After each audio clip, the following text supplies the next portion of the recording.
The board meeting of the Board of Education for July 28, 2020 to order. For tonight's meeting, any item that will be voted on has been posted as required by state law. This meeting is being streamed live on Channel 28 and will be replayed throughout the next 2 weeks. Please check the district website for replay times. And this meeting is also being live streamed on our PPS TV services website.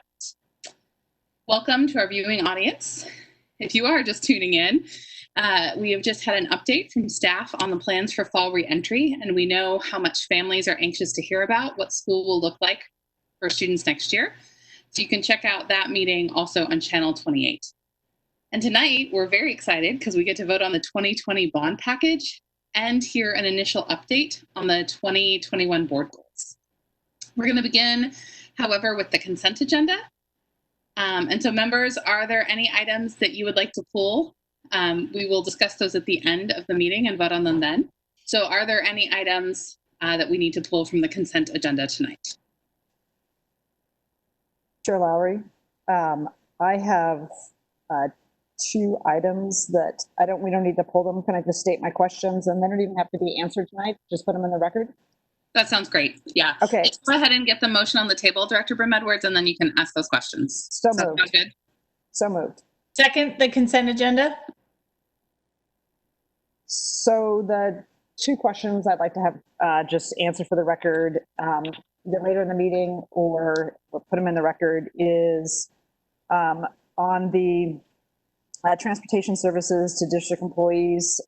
We have a contract with the Safe Transportation, and my question is, how is the training that is part of our professional conduct when we have unsupervised interactions between adults and students? How is that training delivered to the contractors? So that's one. And then the second question is, what are the metrics for success for equity, for the Center for Equity and Inclusion for the contract? And both of them, I'm supportive of both contracts. I just would like the answers to that. And then one last thing, the Ainsworth office expansion, I think should just be clarified that it's not actually expanding the office, but there are offices for special ed teachers to have meetings versus expansion of an administrative office.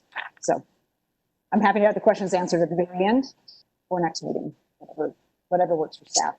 Okay, so let's, can we have staff answer those via email? Director Brim-Edwards, is that acceptable? Okay, yep. So if staff could get those to Director Brim-Edwards via email, that would be lovely. Ms. Bradshaw, were there any changes to the consent agenda? I know we moved and seconded pretty quickly there. There were no changes to the consent agenda. Great, then we don't have to redo the motion. Is there any further board discussion on the consent agenda? Yeah, I've got a question. In reference to the minutes, it doesn't look like my vote was recorded as per board policy in any of the last 2 board meetings. Hi, Nathaniel. That is because it's unofficial and the new program we have doesn't have a place to put it. So the overviews aren't complete yet, but when the overviews are complete, they will state your vote for each of the items. So it'll be in the discussion, it'll show your vote. Right, but is that not also recorded in the minutes that we are to approve? Roseanne, are you able to answer that? I'm not sure if they need to do that. So we do not approve the meeting overviews, but we can talk to board leadership to figure out how we can work through this so that we can note your vote. I think we can take that and come back, Nathaniel, with some further thoughts and a solution on that. Yeah. All right. Thank you for raising that, Student Representative Hsu. Any other discussion on the consent agenda? Board will now vote on resolutions 6147 through 6149 in the consent agenda. All in favor, please indicate by saying yes. Yes. Yes. Yes. Yes. All opposed, please indicate by saying no. Are there any abstentions? The consent agenda is approved by a vote of 7-0 with Student Representative Hsu voting abstain for the reason of, All right, thank you, Nathaniel. We now turn to student and public comment. And before we begin, I'd like to review our guidelines for comment. The board thanks the community for taking the time to attend this meeting and provide your testimonies. Public input informs our work, and we look forward to hearing your thoughts, reflections, and concerns. And our responsibility as a board is to actively listen. Board members and the superintendent will not respond to questions during public comment, but our board office will follow up on board-related issues raised during public testimony. Public input emphasizes respect and consideration of others, and we request that complaints about individual employees be directed to the superintendent's office as a personnel matter. If you have additional materials or items you would like to provide to the board or superintendent, we ask that you email them to publiccomment@pps.net. Please make sure that tonight when you begin your comment, you clearly state your name and spell your last name. You will have 3 minutes to speak, and you will hear a sound at the 3-minute mark, which means that it is time for you to conclude your comments. Ms. Bradshaw, who do we have signed up for student or public comment tonight? And we have Mitchell Kenny as our student signed up. All right, Mr. Kenny. Okay. Hello. My name is Mitchell Kenny. That's Kenny. And I am a senior at Benson High School. And when I heard about the proposed 4-class semester for reopening in the fall, I realized there were some problems for AP students such as myself. And I think my situation really illustrates those problems. So normally, students in these classes would spend most of the class learning all the new material and then have time to study before the test in class, with class time dedicated to the subject from the first day of school to the day of the test. However, under the 4-class semester, an AP student would only have the class for 1 semester, and they would lose the continuity of studying that subject throughout. So, for example, if a student had the class in the first semester, they would learn all the material in that semester, and then they would take about a 3.5-month break from the end of the first semester to the test day, where there would be no allotted class time for the subject. And in the worst case, if a student had an AP class in the second semester, they would only have that 3.5 months to fully prepare for the test, which is completely unfair to the student. So in my schedule, I had 5 AP classes planned for my senior year. But because I have 5, under the 4-class semester, even with optimal scheduling, I would have 4 classes to fully learn in the first semester and then not touch for 3.5 months. And then I would have to fully learn another class in that 3.5 months. And this is the best case scenario where my first semester is all AP classes. So options to help AP students have already been mentioned, but in cases like mine with at least 5 AP classes, I think those options might look quite different.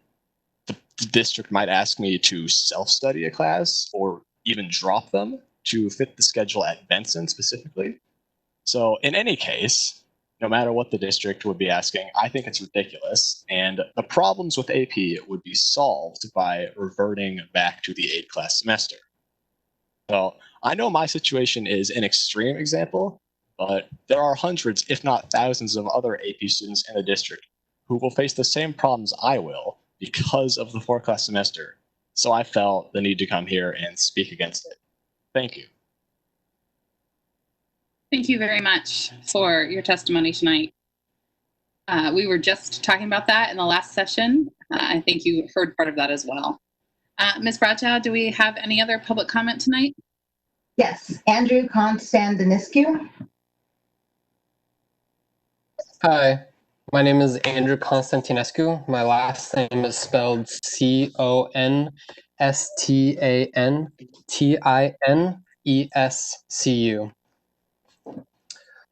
This is to Superintendent Guerrero and Portland Public Schools Board of Directors. We, the teachers and staff of James Madison High School, enthusiastically applaud your decision to initiate a process to change the names of schools throughout the district.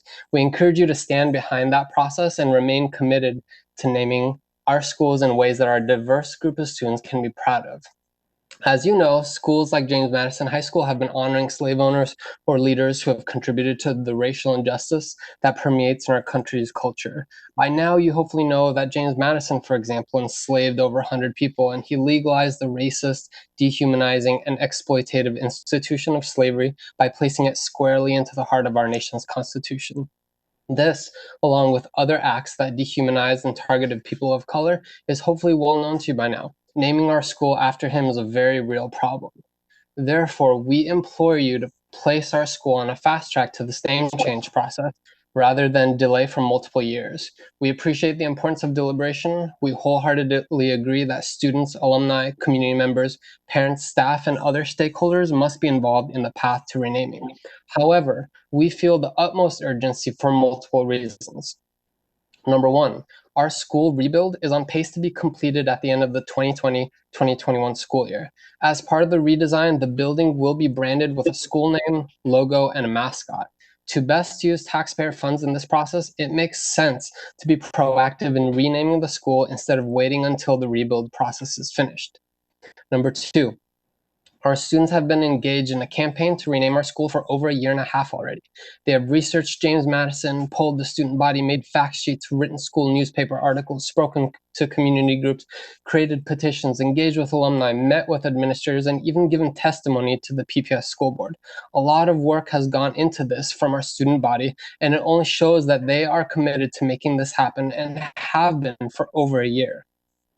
Number three, because of the groundwork that has already been started, we believe that a thoughtful process for renaming our school can successfully and respectfully be completed within a year. We've already seen a similar process happen within our own cluster when Rose City Elementary merged with Gregory Heights Middle School in 2007 to become Roseway Heights.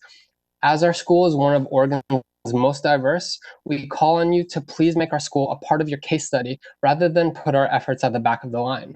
Show the Portland community that you truly do stand behind your commitment to support BIPOC students by adding Madison to this initial plan. We stand ready to work with our students, parents, alumni, and community partners. This is only one piece in a broader, deeper effort we are committed to that will help make our school more just and more equitable. But it is an important piece we are excited to commit to right now and not at some ambiguous later date. Thank you. Thank you. Ms. Bradshaw, do we have any further public comment? Yes, we have Tim Nizer. Welcome, Tim. Yeah. So my name is Tim Kniser, Kniser. I live in the Madison High School neighborhood. My daughter attended Roseway Heights and now attends Madison High School, and I'm a teacher at Madison as well. Many Portland public school building names and mascots came about as a result of individual and institutional racism. Madison High School is one example. But I'm not here to discuss if the name should be changed. Of course it should be changed. I'm here to discuss when it should be changed. School buildings like ours that are being modernized and set to open in 2021 need to be prioritized. Names and images are being added to new construction now.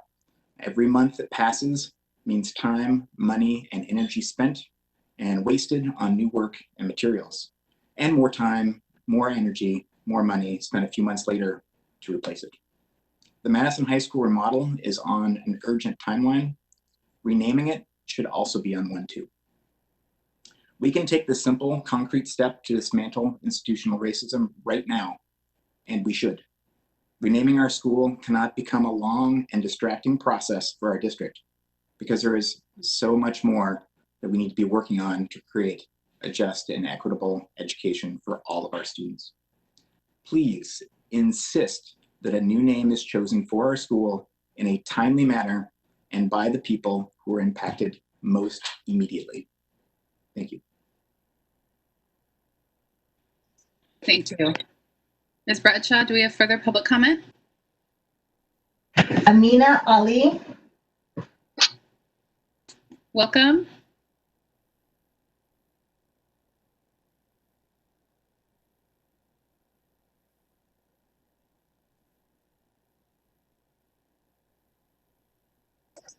It looks like Amina is still muted.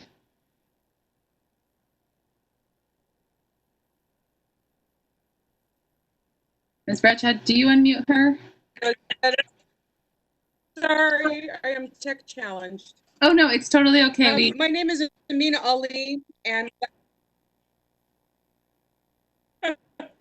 my last name is Ali. I have one son who is a graduate of Madison, and I have two children who still attend Madison.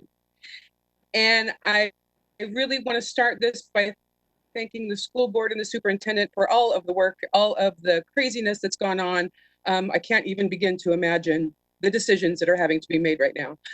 But I have to say that when I heard that the school board was acknowledging the need for changes in names of the schools, I was thrilled.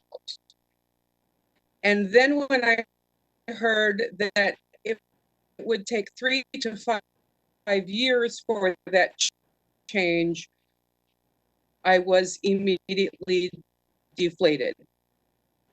Now is the time. It just makes sense. When we look at a new building and new construction, it just makes sense that this be the time. Hardworking teachers and students have been working on this literally for years now. They're ready to say to anyone right now in these incredibly divisive times that anti-racism has to wait 3 to 5 years seems completely backward to me. Southeast Portland needs a win. We need a win. Southeast Portland, it's not just about Madison as a high school and the amazingly diverse population that goes there. It's also about a community in Southeast Portland that is suffering. We have been suffering for a long time. We do not get resources, as you well know. We don't get resources when it comes to things like sidewalks and traffic lights and new business. We need something to look forward to. These kids that well know the history of Wilson and Madison, they know. Don't make them walk into a brand new building with an antiquated racist name behind it. It's called the Modernization Project. And as we think about modernization, I think we need to think about philosophically what that means. It's not just about new tiles and pretty computer labs. It's about what the school means. What are those kids going to carry on their gear and on their academic transcripts? There needs to be a name that's inspiring. There needs to be a name not of a racist, not of somebody who abused and kidnapped and tortured children. This needs to happen now. Please consider putting Madison with Wilson as a test case for a name change. Southeast Portland deserves it. Madison community deserves it. And definitely those, thank you. I'm one of those kids. Oh, wait. Thank you. Ms. Bradshaw, is there further public comment? Yes. Adam, Daniel?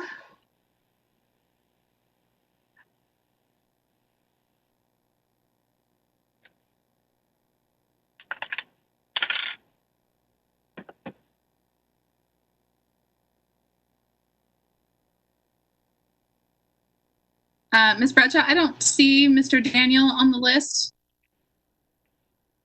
of participants. Oh, maybe he's one of the callers. Are you there?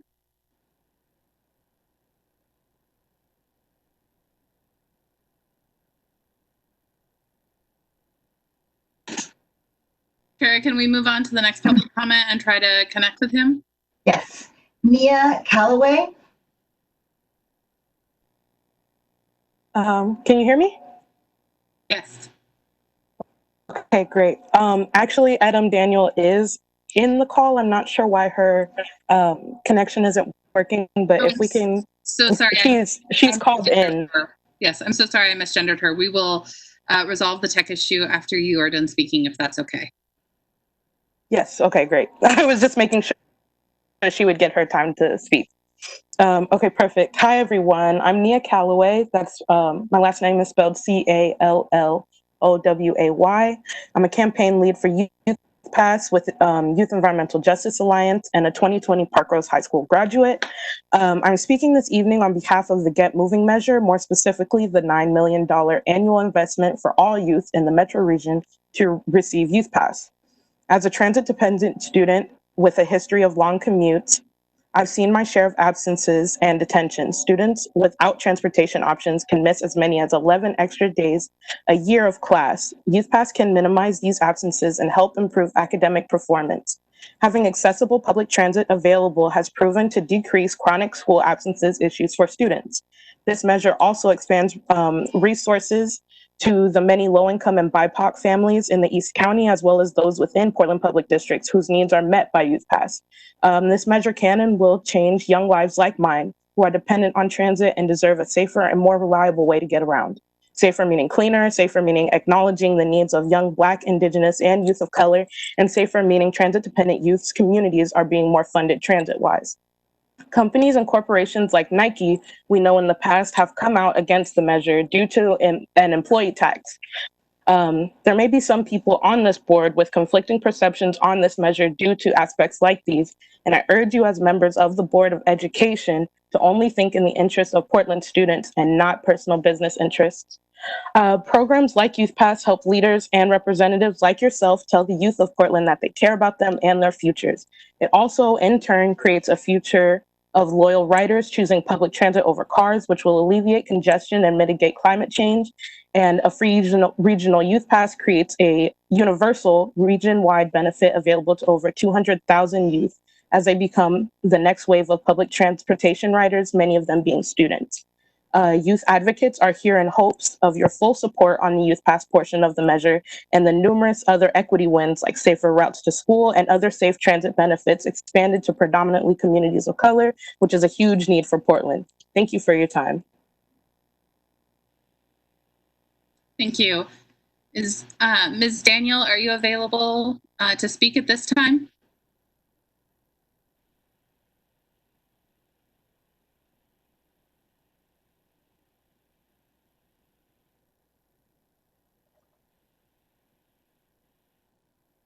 Ms. Bradshaw, have you been in touch with Ms. Daniels so we can see what the tech issue might be here?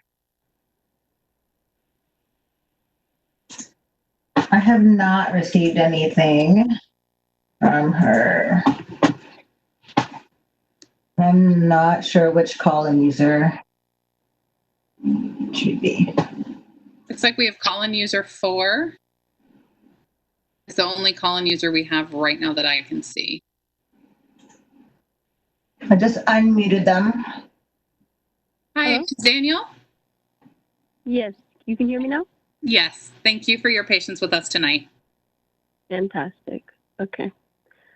Hello, everyone. My name is Adam Daniel. My pronouns are she and her, and I'm a campaign lead from Asia, and I went to David Douglas High School. I wanted to address the Youth Pass as a part of the $9 million annual investment, a part of the Get Moving measure. I wanted to acknowledge that Youth Pass is an extremely important program because we can easily see how youth access to transit contributes to climate justice as well as social justice. Youth will have the right to mobility, and we know that marginalized communities, youth and students, suffer the most from these transportation disparities. So this program will provide equity and allow for all youth to get free transit. Although PPS has bus passes, this will benefit the district far more because your students will not only get it during the school year, but also in the summers and provide more for your regional community. This program is extremely important for your students suffering economic disparities due to COVID-19. This would show your support and help out these families more. I want to remind you all that youth have worked really hard to make this transit program accessible to our entire region. I want to remind you to act in the interest of serving your students, the youth in your community, and marginalized communities beyond. We have dealt with corporations feeling against this measure and how the tax will work, but this measure truly acts in the benefit of the broader community for working class people. and for the entire community beyond. We ask that you do not your personal interests with the interests of the community you serve. This matters to your student body, the people of your city, the youth.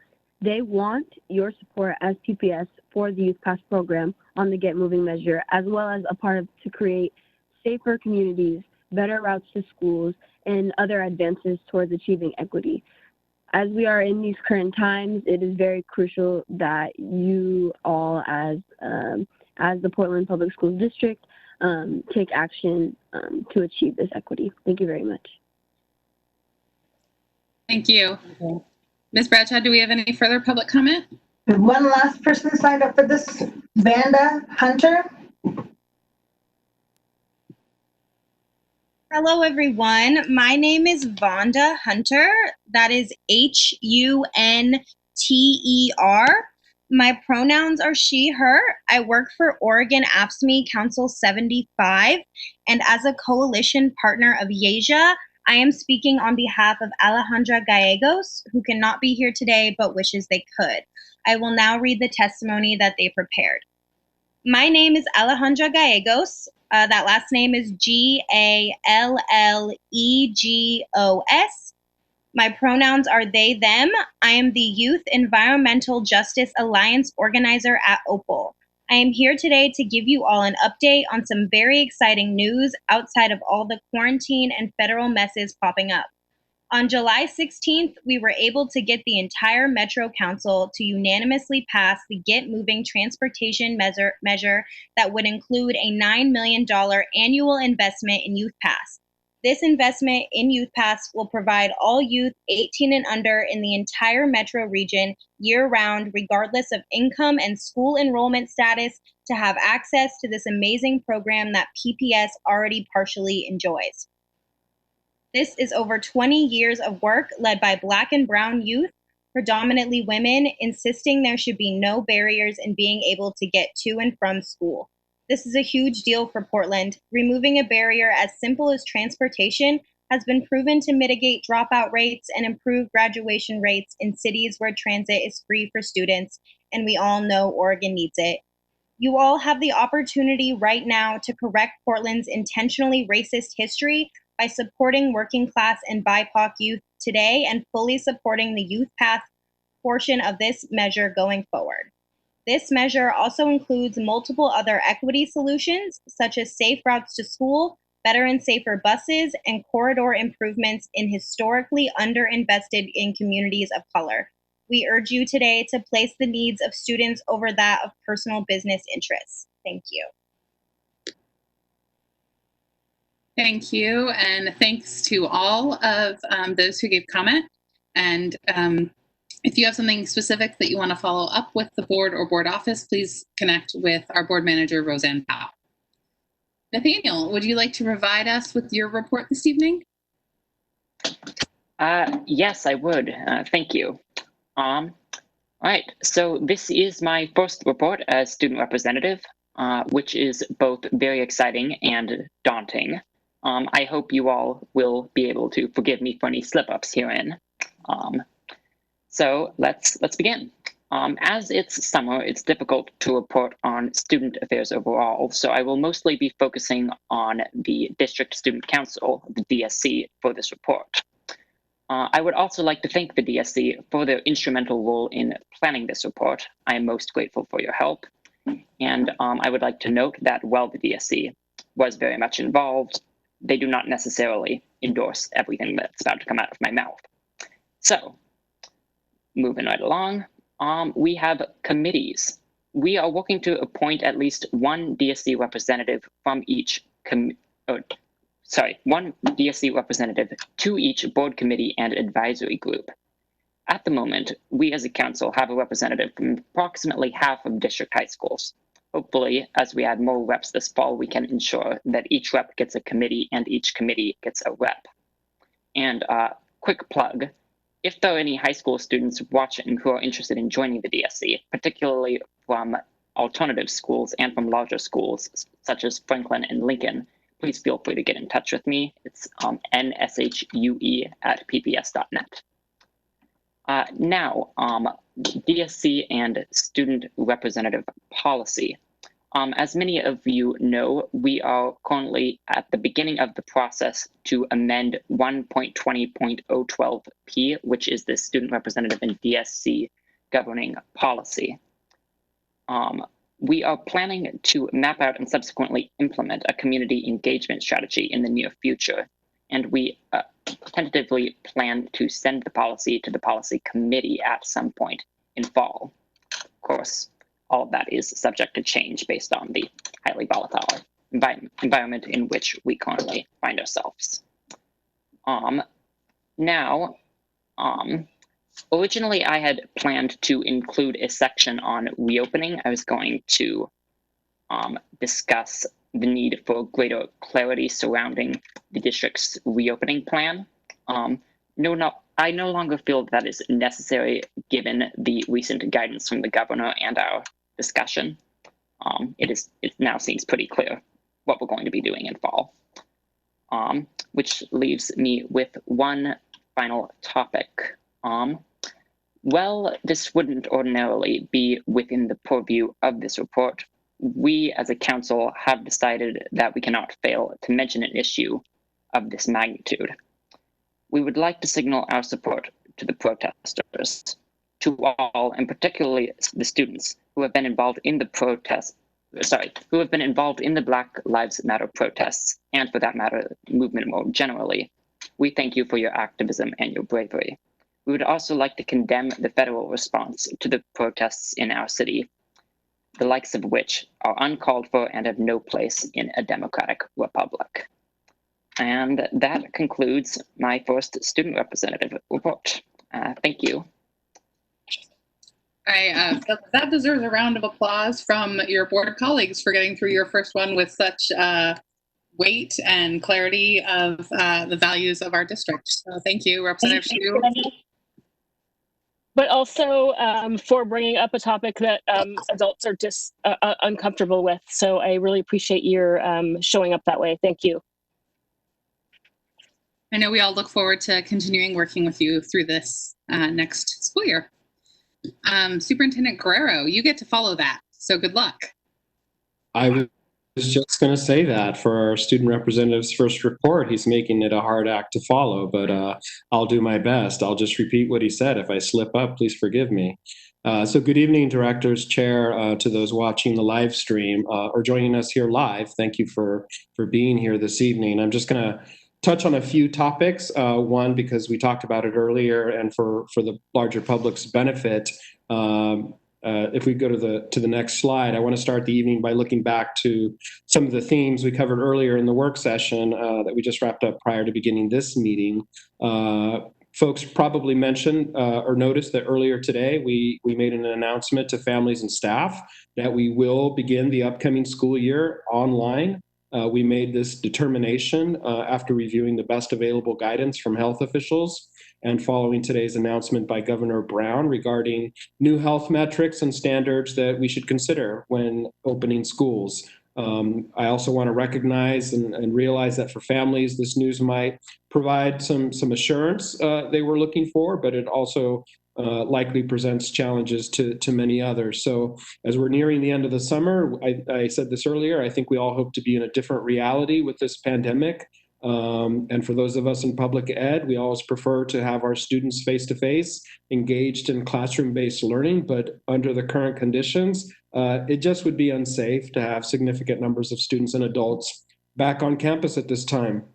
So our comprehensive distance learning model, which directors and public heard a little bit about earlier, is intended to be different from the student learning experience of this past spring. Our goal is to be prepared to engage students and provide them with a more robust learning experience.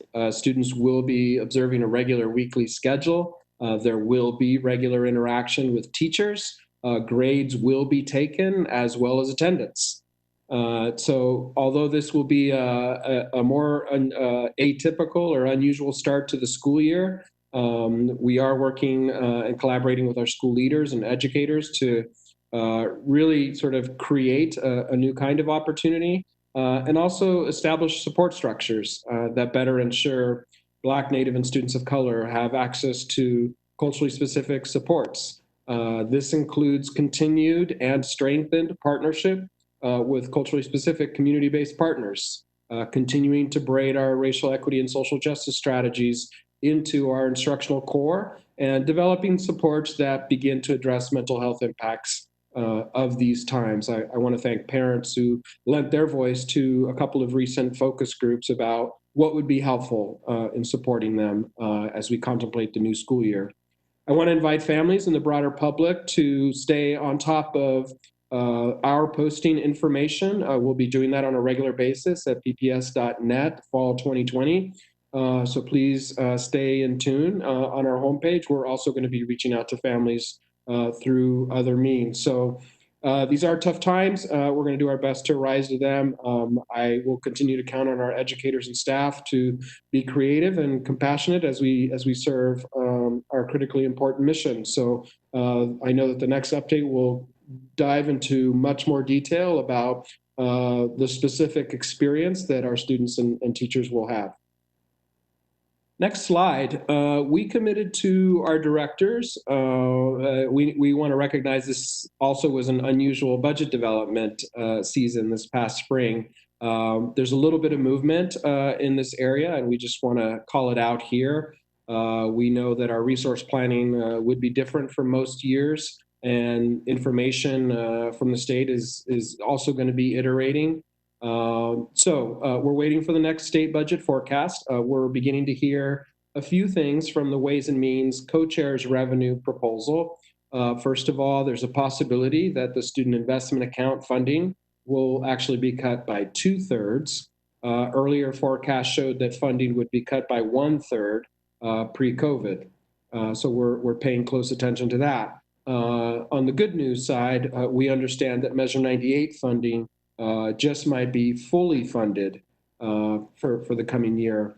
And we're also hearing that there may be full funding for state school funds. So the current level of funding under discussion at the state level will, we believe, cover all of our staff and resource needs to open the coming school year. But as soon as we have more concrete information from the state, we'll be sure to come back to the board and the CBRC with that pledged budget amendment after the special legislative session is completed. That session is anticipated to begin on August 10th, so stay tuned for more updates there. And then I just wanted to touch on what is going to be a main topic of conversation in tonight's regular meeting, because it's an important milestone. It's something that we're asking to or planning to go to the voters with this fall, and continuing to ask for their support in passing a bond that will result in not just the modernization of Benson and Jefferson High School, but also builds in a transformation and ability to really dedicate an investment in curriculum, in learning technology, and continued health and safety, and other facility upgrades. And then importantly, and I appreciate the director's conversation at our last meeting, attention to facility accessibility, which is particularly appropriate on this week, which marks the 30th anniversary of the Americans with Disabilities Act. So glad that the board will be considering that this evening for a final vote as well. And then there's another exciting concept in there, which I want to go to the next slide about and say a little bit more about. We're excited about this concept of a Center for Black Student Excellence. I'm excited about this vision. I think it's a groundbreaking concept for a number of reasons. One, it's long overdue and much needed in our city and in a school system that too many times has marginalized Black youth and their families. This initiative allows PPS to play an important role in partnership with the broader community in lifting up our Black students. The partnership aspect is central to the ultimate success of this initiative. If we're going to truly succeed in serving Black students and youth, then we'll have to do it together. There is great power in partnership, and we could bring some things to the table, but we're a better school system when we work with our community partners to serve students. And thank you, some of you, for being on the line now. Our conversations and planning with Albina Vision are going to continue. The potential of the Center for Black Student Excellence is limitless. Again, this concept represents a constellation of school communities. This might very well be our landmark effort that will benefit generations of Black students, their families, their communities, Portland Public Schools, and the city of Portland in general. So I think this bond package has the potential to drive a foundational change for us. But I want to thank everyone, our directors, staff, volunteers, and members of our broader community for a really great deal of hard work and input that has led us to this moment. And I know we're going to have a deeper conversation, and I'll have a few more thoughts to share later in our agenda. So as a last slide to my report this evening, just want to sort of preview here. You may have noticed that around this time, at the end of each summer, as we launch into the new school year, we come up with a theme or a motto. And for this year, and I think it's appropriate, the theme is Together We Will. And partly because we're taking on some enormous challenges and changes due to this pandemic. And so a lot of dedicated work, important work is going to need to continue. We're going to need to be more focused than ever to meet some pretty aggressive goals and standards we've set for ourselves and stay on this path of reimagining public education in Portland. So our school leaders, as they do every summer, are going to still come together. It's not quite going to be the week-long extravaganza and culture builder that we're going to miss not being able to do, but they are going to come together for a couple of days to really prepare and plan for welcoming and engaging our students for a positive school opening, even if it's virtual. So as we work to provide and to ensure the best possible beginning to the school year, we're eagerly anticipating the day, hopefully soon, with the community's cooperation when we can welcome students back to school. So that concludes my remarks for now. Thank you, Chair. Thank you, Superintendent Guerrero. It is now my honor and pleasure to invite Director Andrew Scott, the chair of the School Improvement Bond Committee, to provide an overview of how the 2020 bond package was constructed. Great. Thank you, Chair Lowry. I'm really excited to introduce this item, and I'm going to provide just a quick overview and then also give a chance to some of our other board members who are heavily involved throughout the process to talk about some of the specifics. I think it's an exciting day and the culmination of many years of work to get to this point. Obviously, things that predated my term on the board. Tonight, what the board is deciding is whether we're going to ask voters to consider a 2020 school bond renewal that would maintain the current tax rate and continue our critical capital investments in our Portland Public Schools. Portland Public Schools has a long-range facilities plan that identifies the district's intent to request voter approval on capital constructions bonds on a 4-year cycle. And this is, again, continuing on that 4-year cycle. That cycle is intended to support what really is a multi-decade, multi-billion-dollar capital improvement program to modernize the school district's aging schools. And as some of you have heard me sort of riff before, I spent a lot of time in my career working on government infrastructure projects and trying to find funding. And I think we're at a really exciting moment within Portland Public Schools because, again, voters were very generous in 2012 and generous in 2017. And we're at the point now where if we can just maintain this tax rate and continue to come forward with these bond renewal cycles, we really can, over the next couple of decades, make a huge difference in the infrastructure in the schools that our kids attend. So for this particular measure, back in early 2019, staff began exploring options for what a November 2020 bond might look like. Meetings with the School Improvement Bond Committee began in October of 2019, shortly after some new board members joined. And, over the last 9 months, staff and the Board of Education have met to discuss district capital planning documents and guidance. We've talked about educational and facility needs assessment and priorities. We've discussed cost estimates and different financing options, what potential bond projects might look like, what those scenarios might look like. And we've done our best to get community and stakeholder input during this time. We proposed 3 different options for community feedback. And even during COVID, we were able to get that feedback through surveys, through focus groups, through polling, and virtual town hall. So what we have before us tonight is the culmination of that work. It's an option that will include increased investments in curriculum and accessibility.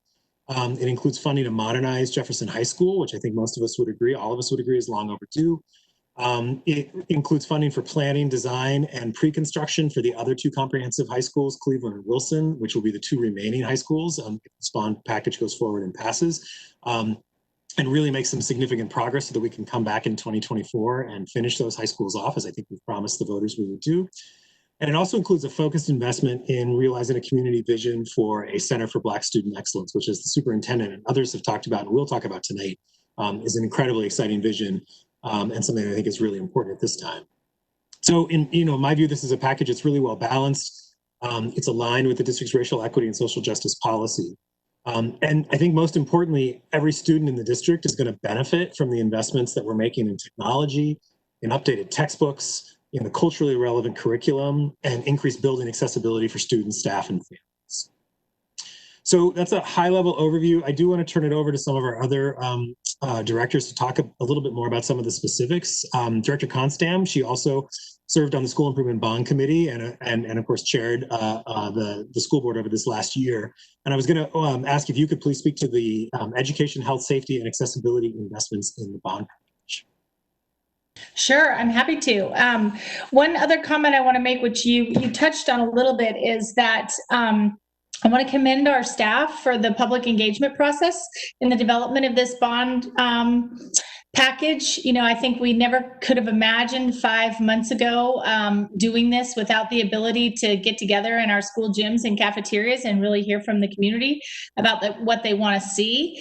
And we did things differently. We had some sort of curated focus groups that I thought yielded really authentic, meaningful engagement that helped us improve our thinking on things. So kudos to Jonathan Garcia and Shanice Clark and their whole team for enabling us to really hear from the community about what they wanted to see.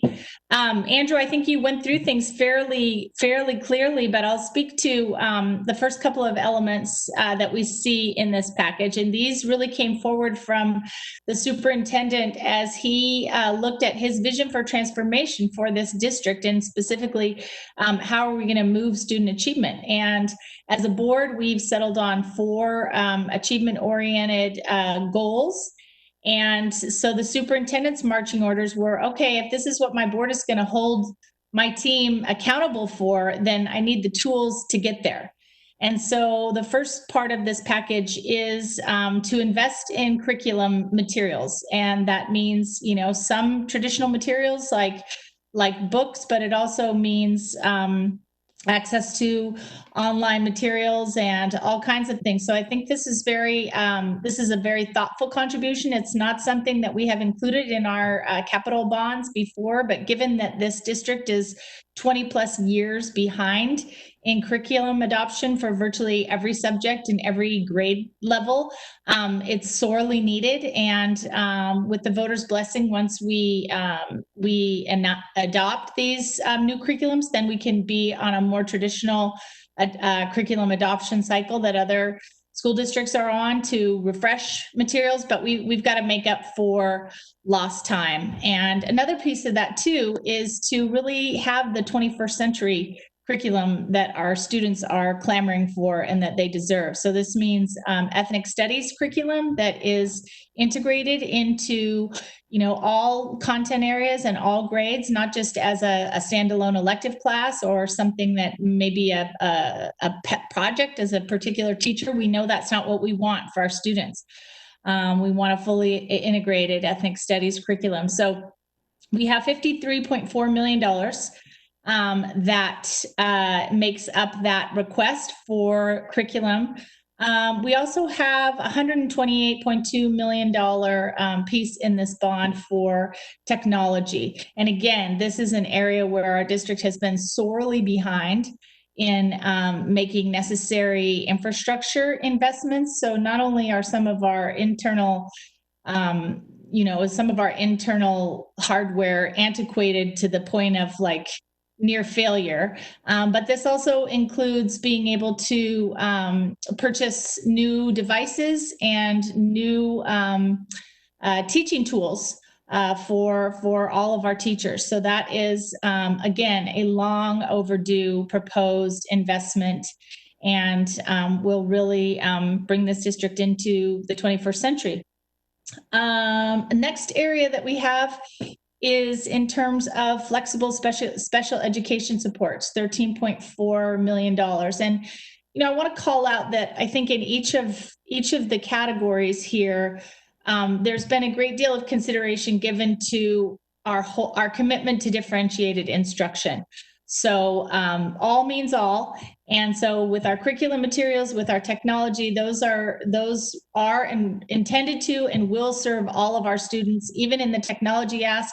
Some of that includes resources for assistive technology for some of our special education students, but we also know that we need to do more. And I appreciate, Superintendent, you bringing up the anniversary of the Americans with Disabilities Act, because it's so important for us. And with our old facilities, we have a lot of work to do in terms of physical access, but we also have work to do in terms of the innovation and the ways that we serve those students. So those will support some of our focused classrooms, but also more thoughtfully will be in service to the inclusive education that we want to see for all of our special education students in all of our schools. We also have $33.8 million recommended specifically for physical improvements for accessibility. And we know right now that every student with a physical disability cannot attend his or her neighborhood school, or any parent or grandparent or staff member cannot access each of our buildings, which is really shameful. That doesn't represent our values. It doesn't represent our social justice framework. So this amount of money represents first floor accessibility in each of our schools. So that's a huge, huge difference. It doesn't get us the whole way there. We want all of every building to be accessible, and that's what our full modernizations do, like our beautiful, fully modernized high schools. But it gets us a long way there. Andrew, did you want me to continue with the health and safety? Yes, I believe so. Okay, sure. So, again, this is just long overdue investments on our ancient infrastructure. More than half of our buildings are over 75 years old. Some of them are at point of almost critical failure in some ways. So that includes just over $65 million for roof work. And of course, with that roof work comes improvements to seismic stabilization. $75 million on our mechanical systems, including our heating and cooling systems, which are really challenging in all of our buildings. I'm glad no one's having to teach in one of our school buildings today, because it ends up being really tough sometimes. Almost $25.9 million in security investments. So this would redo all the door locks in all of our buildings, and camera systems for each of our buildings. Again, most of our buildings, many built at the turn of the last century, certainly didn't anticipate the kind of security concerns that we're faced with now, and they've got multiple points of entry and exit. So this is really needed work for that. And then also an additional $17 million for some more seismic improvements and roof stabilization work. So this is all hugely helpful for the safety and well-being of our students and our staff working in our schools every day. So I want to thank the staff for really coming up with a thoughtful, prioritized list for the board to consider, because I think the figure that Deputy Superintendent Hertz uses is that we have over $2 billion worth of deferred maintenance on our facilities in this district. So there are many, many more projects that we could do, but I think what we have before us is a urgent and thoughtful list of the most pressing things that we can address in the next 4 years. And I think that's it from me. Great. Thank you very much. for that overview. Director DePass, you played a really critical role in leading the initiatives related to the modernization of Jefferson and the groundbreaking work for the Center for Black Student Excellence. In fact, I'll actually just say, and I think I mentioned this to you before, but it was actually your comments at our board meeting a few weeks ago that convinced me that now is the time to move forward on Jefferson. So I thank you personally for that perspective. I'd love to hear from you a little bit about the modernization of Jefferson and what's included in this bond. Sure. Thank you, Director Scott. And when you talk, I'm also always listening to you to hear, like, Michelle's been at this for such a long time. So thank you for not going on and on about how many years I've been involved. So I'm really excited to support the modernization of Jefferson High School. And we've been hearing tonight about things that are long overdue. For about 170 years, Portland Public Schools has had issues failing communities of color, particularly Black and Indigenous students, since I think it was William Boyd tried to enroll his children in one of the two white schools in 1860. So addressing the Black community's needs are long overdue. But I'm really excited to support the modernization of Jefferson High School in this bond and in this moment for so many reasons. One, because it's the first time in my memory, which goes back a long ways, I'll admit, that PPS has seriously taken the voices of the Black community. But particularly because of the benefits it'll deliver to Black and Brown students, particularly our Black students who finally will know, if not directly, that their education matters. Black students out there who probably aren't listening on this call right now, your education matters. Jefferson's located in a neighborhood that was once a historically Black neighborhood, but prior to that was a neighborhood of all immigrants, including my father's family. My father's family, some of you have heard this story, emigrated from Panama to Portland in 1947. My mother's family had been here for several years by that time, having come from Louisiana. My dad met my mother at Dawson Park on the first day he was here, and he joined other immigrants, including Chinese Americans, Germans, and Russians, and those from other Europeans in this neighborhood. We have two onion domes still as remnants of that early immigrant presence in Albina. The Albina neighborhoods, encompassing King, Sabin, Mississippi, Humboldt, Boise, Elliott, are significant today because the areas were restricted, because it was an area that was restricted to housing Black people there that could live there and only there, having been forced to the neighborhood after the Vanport flood. But those people that lived there could not purchase homes. If they did purchase homes like my grandparents did, they had to buy it through someone else that was not Black. There was a very thriving business district as Black people realized that they could earn middle-class wages by becoming business owners. And neighbors looked after each other. It was a different time. Dr. Unthank's office was located there. St. Martin Preschool, named after the only Black saint. He's not a Black saint anymore. They took his sainthood away, but there was a preschool where the Knott Street Community Center is, and there were groceries and meat markets and dry cleaners, beauty shops, churches, and there were even two Black-owned banks. They were called Negro-owned banks. One was affiliated through the NAACP, and the other one was privately owned, American State Bank. But the city and the mortgage and real estate industries, individuals and banks did not invest in Albina, and you couldn't get a bank loan here. As a result, I have two distinct memories of this neighborhood about Albina was like when I was a child, which was a long time ago.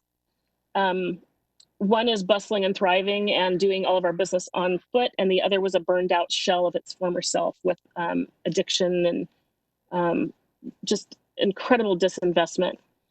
So you can understand why I'm excited tonight about making these significant investment in a school that has historically served Black and Brown kids for about 60 years. In addition to the modernization of Jefferson High School, I'm sorry, I've lost my place for just a moment, but in addition to the modernization of Jefferson High School that's been serving the bulk of the city's Black students, that has experienced significant investment from the district board and administration, we today also have imagined the opportunity to invest in a Center for Black Student Excellence that will be imagined and brought to life by the community in partnership with the district. And I can't express that enough. So if the plan sounds vague, it's because we want to keep this opening for the community to reimagine what this center looks like. I imagine that there'll be a robust process that intentionally seeks input from impacted stakeholders. And I personally hope that the community will revisit the naming conversation at Jefferson. I understand that the community went through a naming conversation several years ago. And from what I hear from alumni is they would like to have that conversation again because times have changed.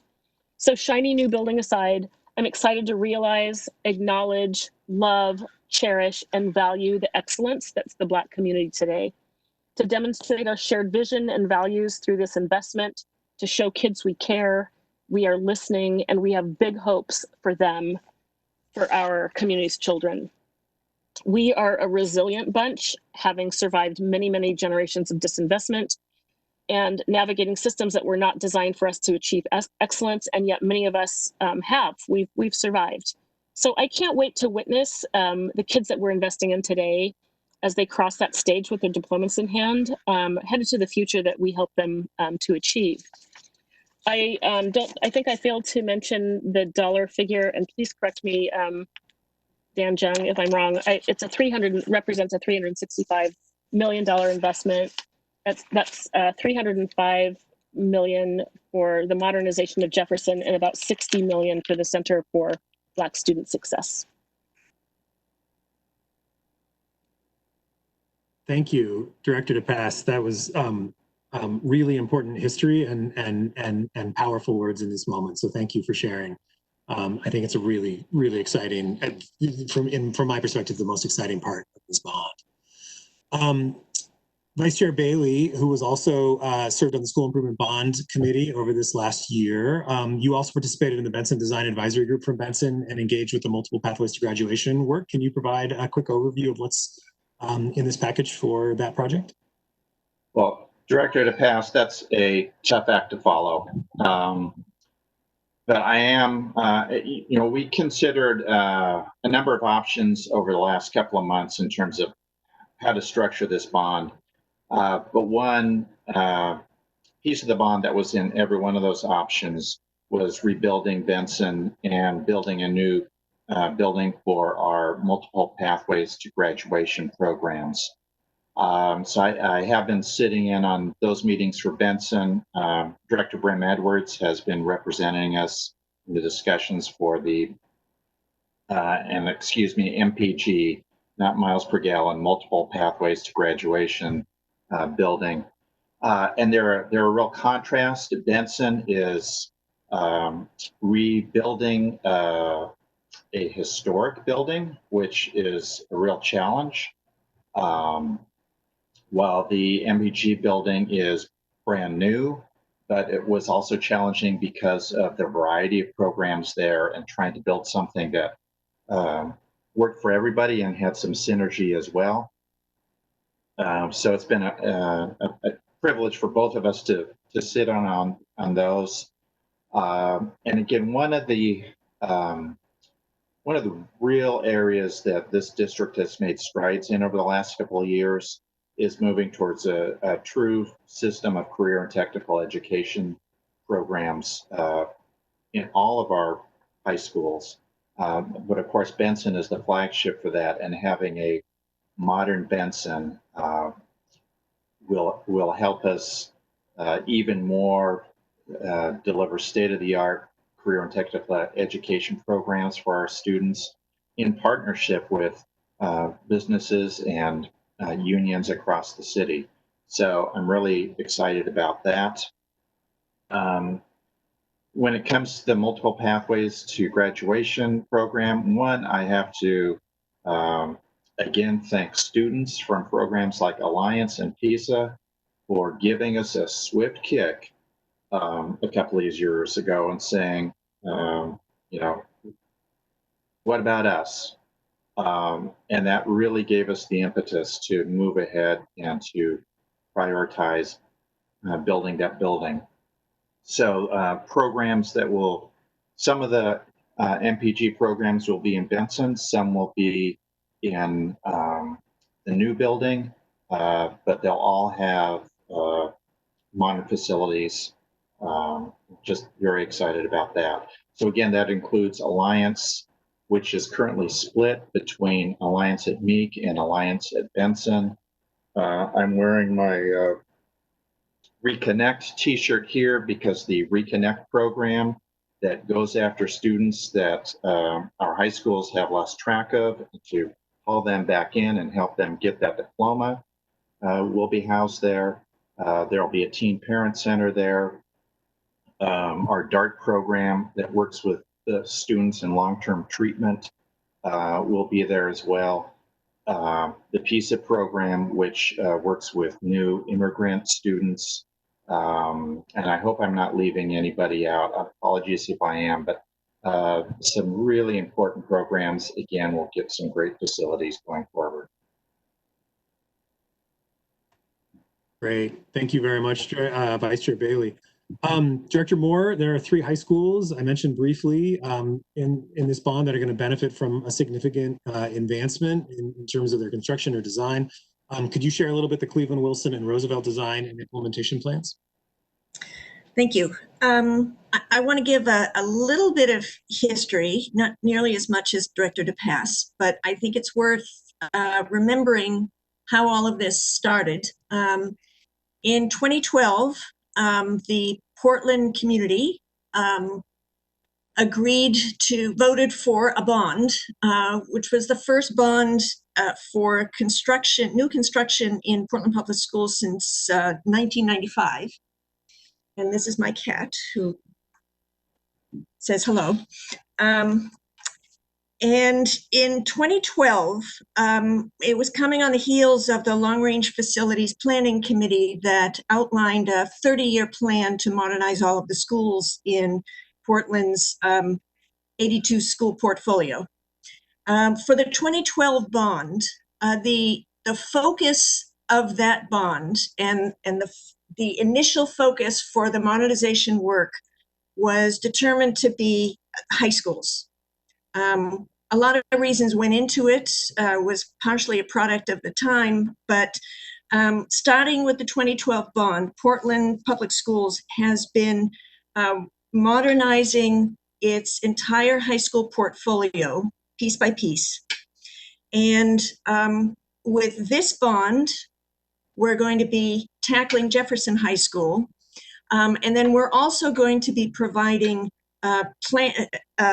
funding for the design and pre-construction planning for the remaining high schools, Cleveland and Wilson, that will be completely remodernized. In addition to that, we're providing funds for the design and pre-construction work for Roosevelt High School to be expanded to a 1,700 capacity to match all of the capacity of all of the other high schools. And the hope, the expectation here is that because we're using this bond, the next 4 years, to do all of this pre-construction planning, the hope is that these 3 high schools will then be included in a follow-on bond, presumably in 2024, to continue on this path toward modernization. And if the 2024 bond passes with the approval of the voters, then construction could start as early as 2025. So this is another step in our journey toward creating 21st century high schools and responding to enrollment growth in North Portland. And it's very exciting, and this will allow the original 2012 conception of this kind of first tranche of completing a level of schools in the district. It will maintain the momentum, and we'll be able to start construction, hopefully, as soon as the next bond passes. So, thank you. Great. Thank you, Director Moore. Last, but definitely not least, in fact, maybe most importantly, Director Brim Edwards is chair of the audit committee. Can you speak to some of the review and accountability measures that are going to be included in this bond moving forward?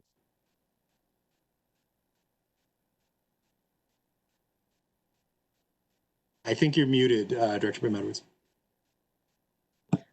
You missed the thank you to you. Thank you, Director Scott. As Director Scott mentioned, it's important to note that the bond tax rate in this package is going to be a continuation of the current rate. So it's a renewal, it's a flat rate.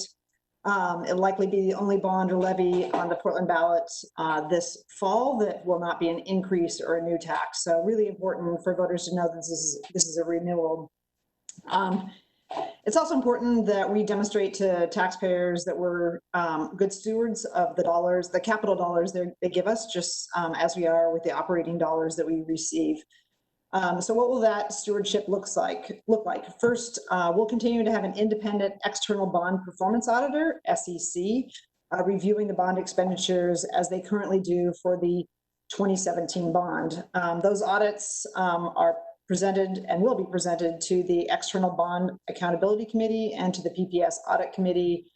And the audits and the district responses are all posted online at pps.net. And second, we'll have an ongoing review and auditing by our external financial auditors who will look at internal controls and compliance with state and public regulations and laws. And third, in addition, we have, and I feel bad because like compared to Director DePass's speech, this is all about the financial controls and our review and the expenditures, but I think certainly important for our taxpayers. So the third sort of layer of auditing we'll have contract auditing, which is looking at the guaranteed maximum price, and they'll review and audit invoices and change orders as they currently do and have done with the Franklin High School, the Grant High School, and the Roosevelt High School bond projects. So, you know, as a taxpayer and the chair of the audit committee, I have confidence that the expenditures our bond expenditures currently receive, and if the voters approve the 2020 bond, that the expenditures will receive a very thorough review, and where there have been issues that the auditors have raised, the district staff has been very responsive, integrating recommendations into the ongoing operations and work of the Office of School Modernization. In addition, this time the board decided to add another pre-referral check on our bond and expenditure planning.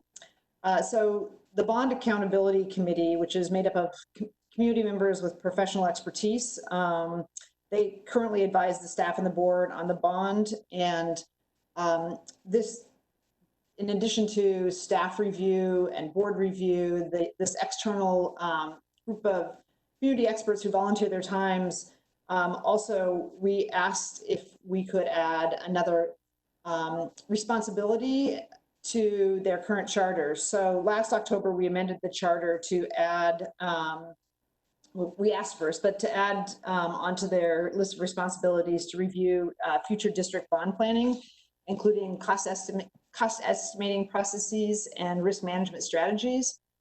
And I will say that while the Bond Accountability Committee has a full plate, they agreed to undertake this. So there were a number of informal meetings between staff, the Bond Accountability Committee. I know some board members attend those meetings. But once we had a proposed bond package, the BAC met to review the package that we're considering tonight. And I'm going to close my section here by asking Kevin Spellman, who is the chair of the Bond Accountability Committee, to give a recap of their review of the 2020 bond measure. And I also want to, as Kevin gets prepared to speak, I just want to thank all the members of the BAC, because this was over and above what we already asked them to do, which is a considerable amount of work in reviewing the expenditures on behalf of the district and the community and protecting taxpayers' investment. So with that, hopefully I can turn it over to Kevin.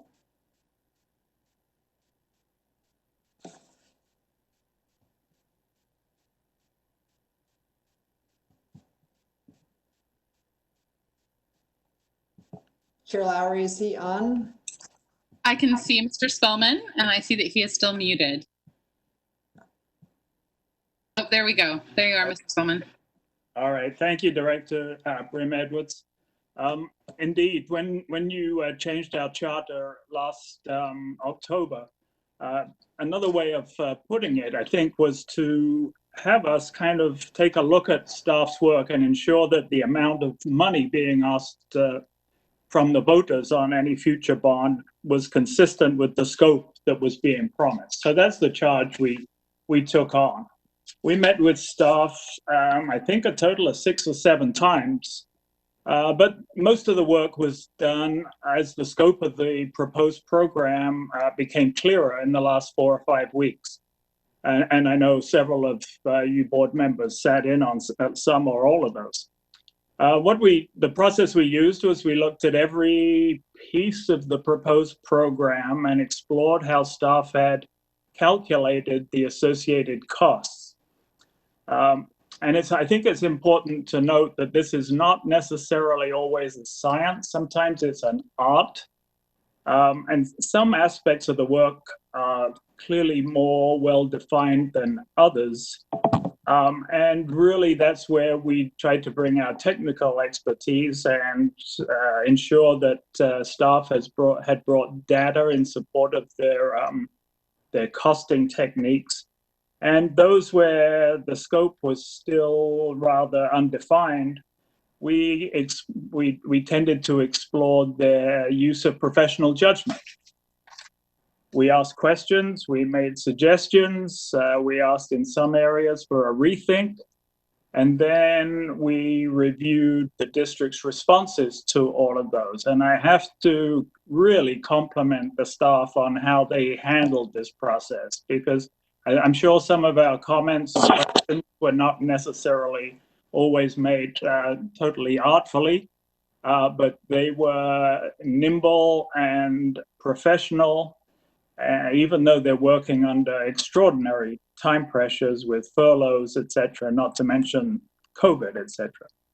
As far as our conclusion is concerned, we've issued a memo to the board, and we're pleased to present our conclusion here that in our judgment, the pricing of the bond package before you is appropriately supported by robust professional cost estimating processes and risk management strategies.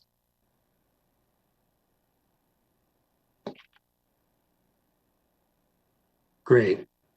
Thank you. And again, as Director Brim Edwards said, thank you, Kevin, for your work and the work of all of these AC members. It's really important. We appreciate the oversight.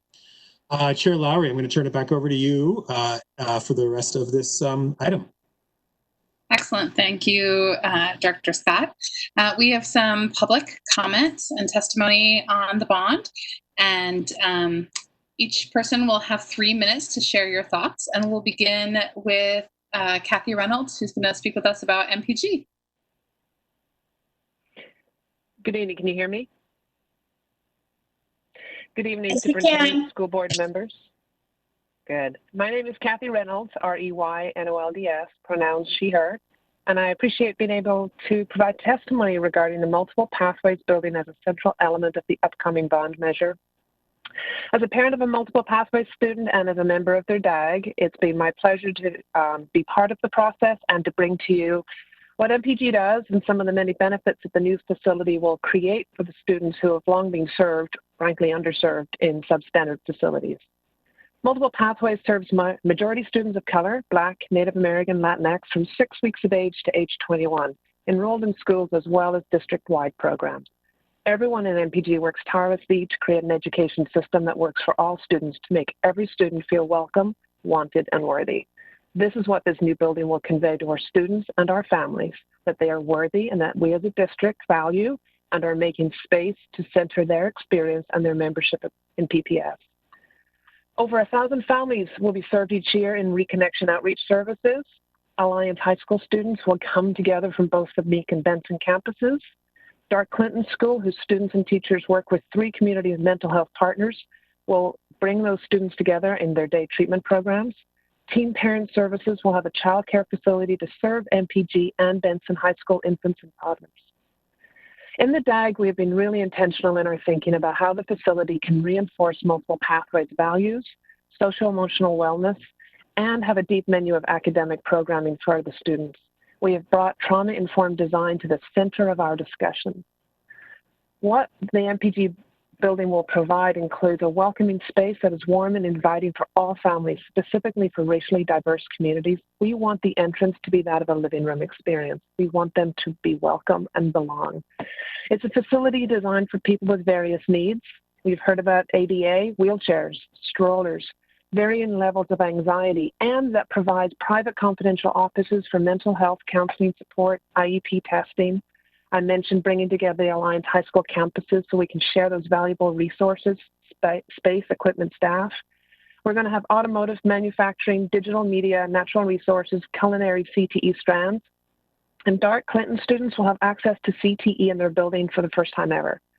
Teen parents will have access to childcare and social workers at the same facility as their school. We will have showers. MPG serves many homeless students, and yet the current facilities don't have showers, and laundry.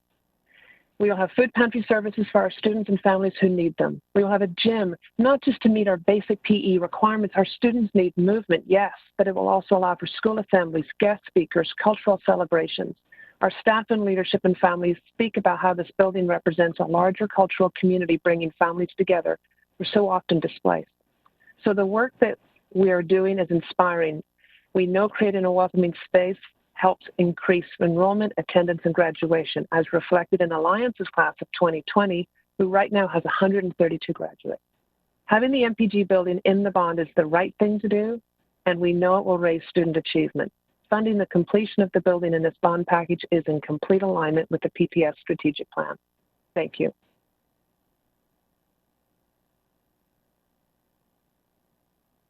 Thank you. Our next speaker is Jason Trombley, speaking about the 3 high schools.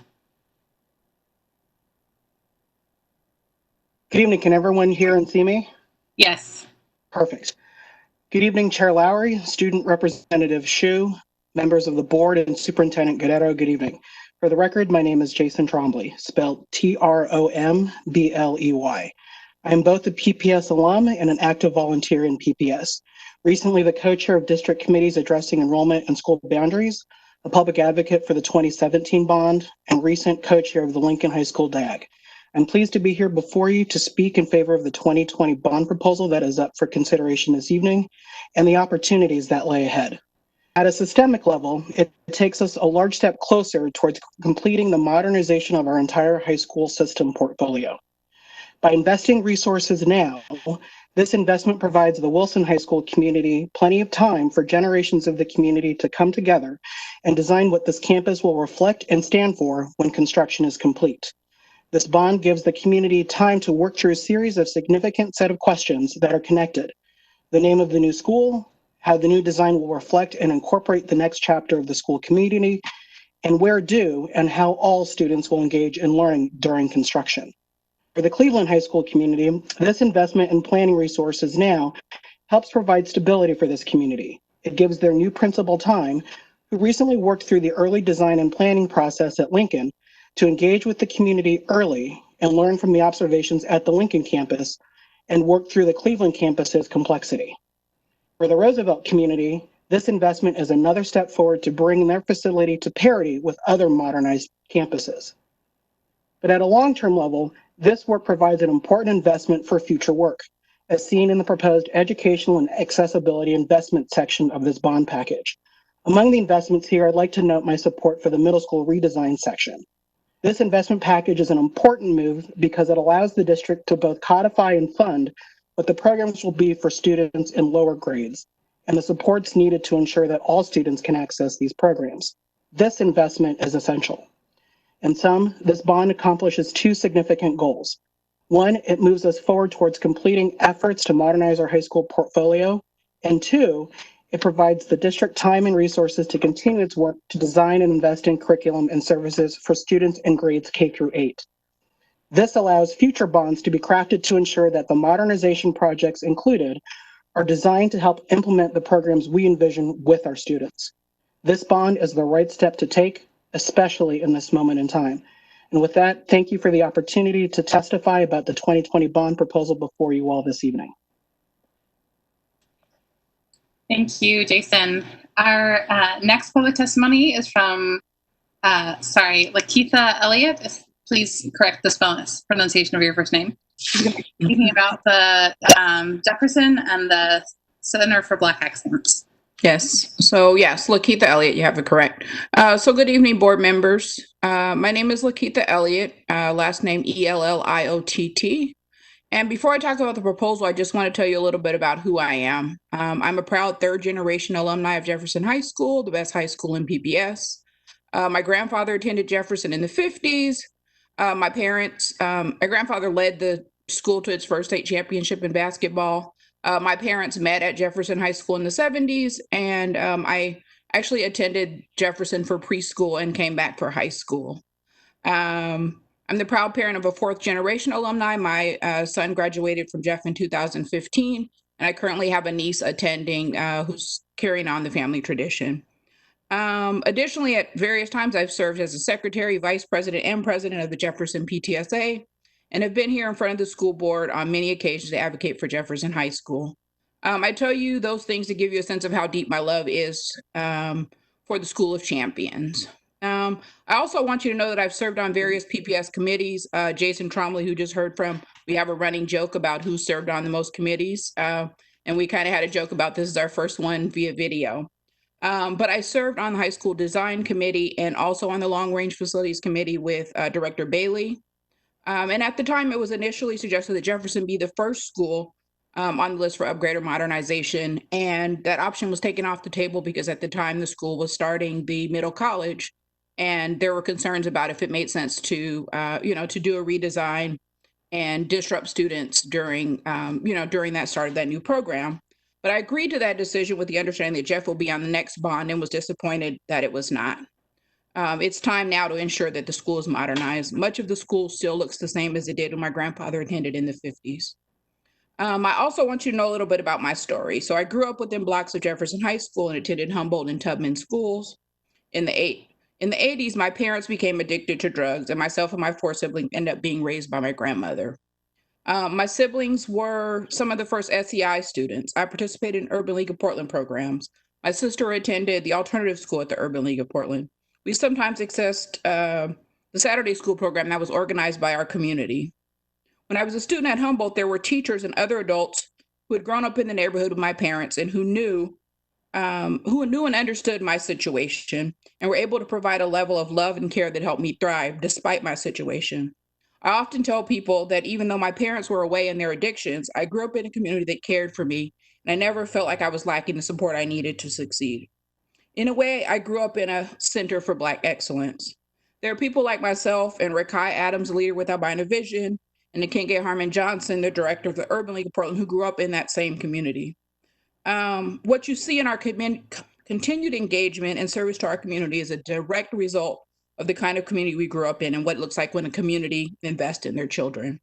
The reason that Albina Vision and SEI and Kairos and others in our community can vision something as big and bold as the Center for Black Student Excellence is partially because we've seen and experienced what a thriving, connected Black community where adults are committed to the education and success of its young people looks like.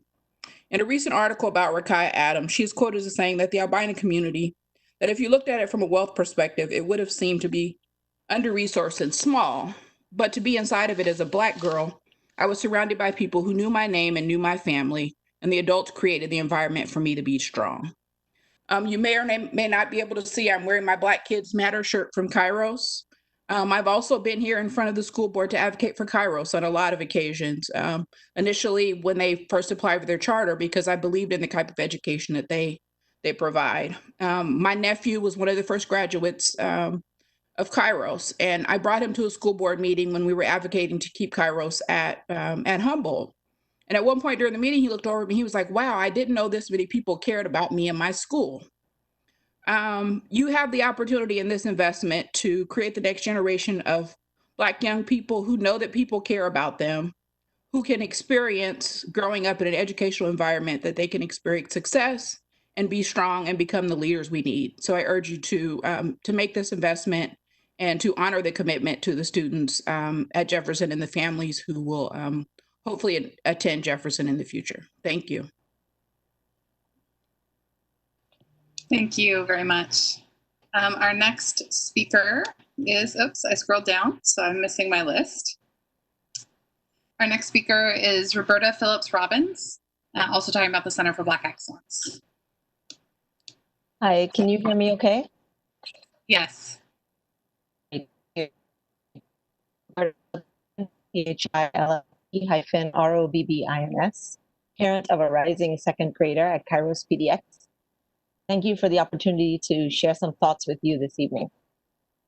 I would like to acknowledge PPS's proactive role in partnering with Kairos and Albina Vision Trust to rise to the demands of the current environment that we are in. Only brave and bold leadership will close the achievement gap in our district. I acknowledge the PPS board and staff for committing resources specifically designed to support Black children and their families. It is about high time. This legislative victory would not have been possible without the important contributions of civic leaders, including Ronnie Herndon, Joyce Harris, and many others, champions for Black children who refuse to give up and accept the same old failing outcomes for our community. Let me be clear. In this moment, and through this bond referral, you have an opportunity to bring us all closer to the vision established in Brown v. Board of Ed.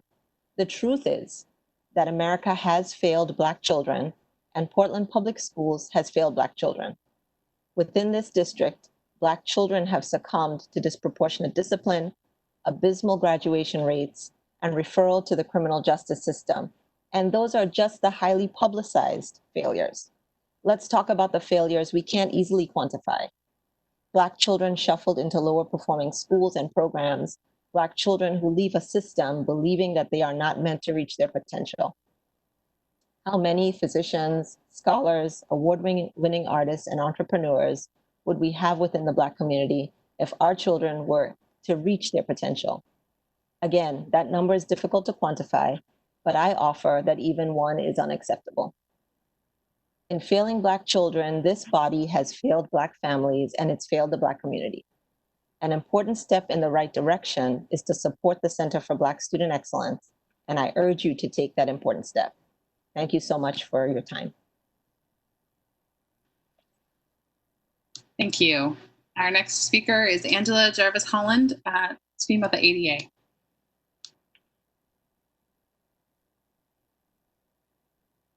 Hello?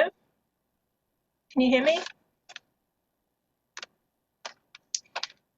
Okay, well, I just want to say how moved I felt by the testimony that I've heard. And it's like we each have a slot where we're speaking to one piece of this bond, but I think it's really important that I just acknowledge Black Lives Matter and that all of these pieces need to connect to the RASJ framework, and ADA is a piece of that framework in my mind. And it is the 30th anniversary, and my community were very pleased that there was a reconsideration and support for some important changes made by the board last week. And I've been talking a lot. I represent 5,000 families, and disability crosses every boundary. There are people of all races, all incomes, all sexualities who experience disabilities. So it's kind of an interesting intersection. But I think that what we have is this moment and this reminder from our wider community to really pay attention. And this possibility, and I commend the leadership of Guadalupe, and I commend the Black volunteers, leaders, teachers who are willing to come back to the table, the same as somebody that was with me 12 years ago working on ADA came back and gave me testimony and talked to me and encouraged me to keep me motivated and come back and work with the school board. It's a moment for us to realize our interconnections. So ADA is about belonging. And I think that's really what this bond is about. It's about belonging, because if we had a hierarchy of need, nobody can learn if they don't believe they belong. if we don't believe we belong, our minds are troubled, our ability to learn is not with us. And then the curriculum and the intersections and the respect is the next layer that we need help with. So ADA is long overdue. I'm hoping in the next bond we complete paying the debt that is owed.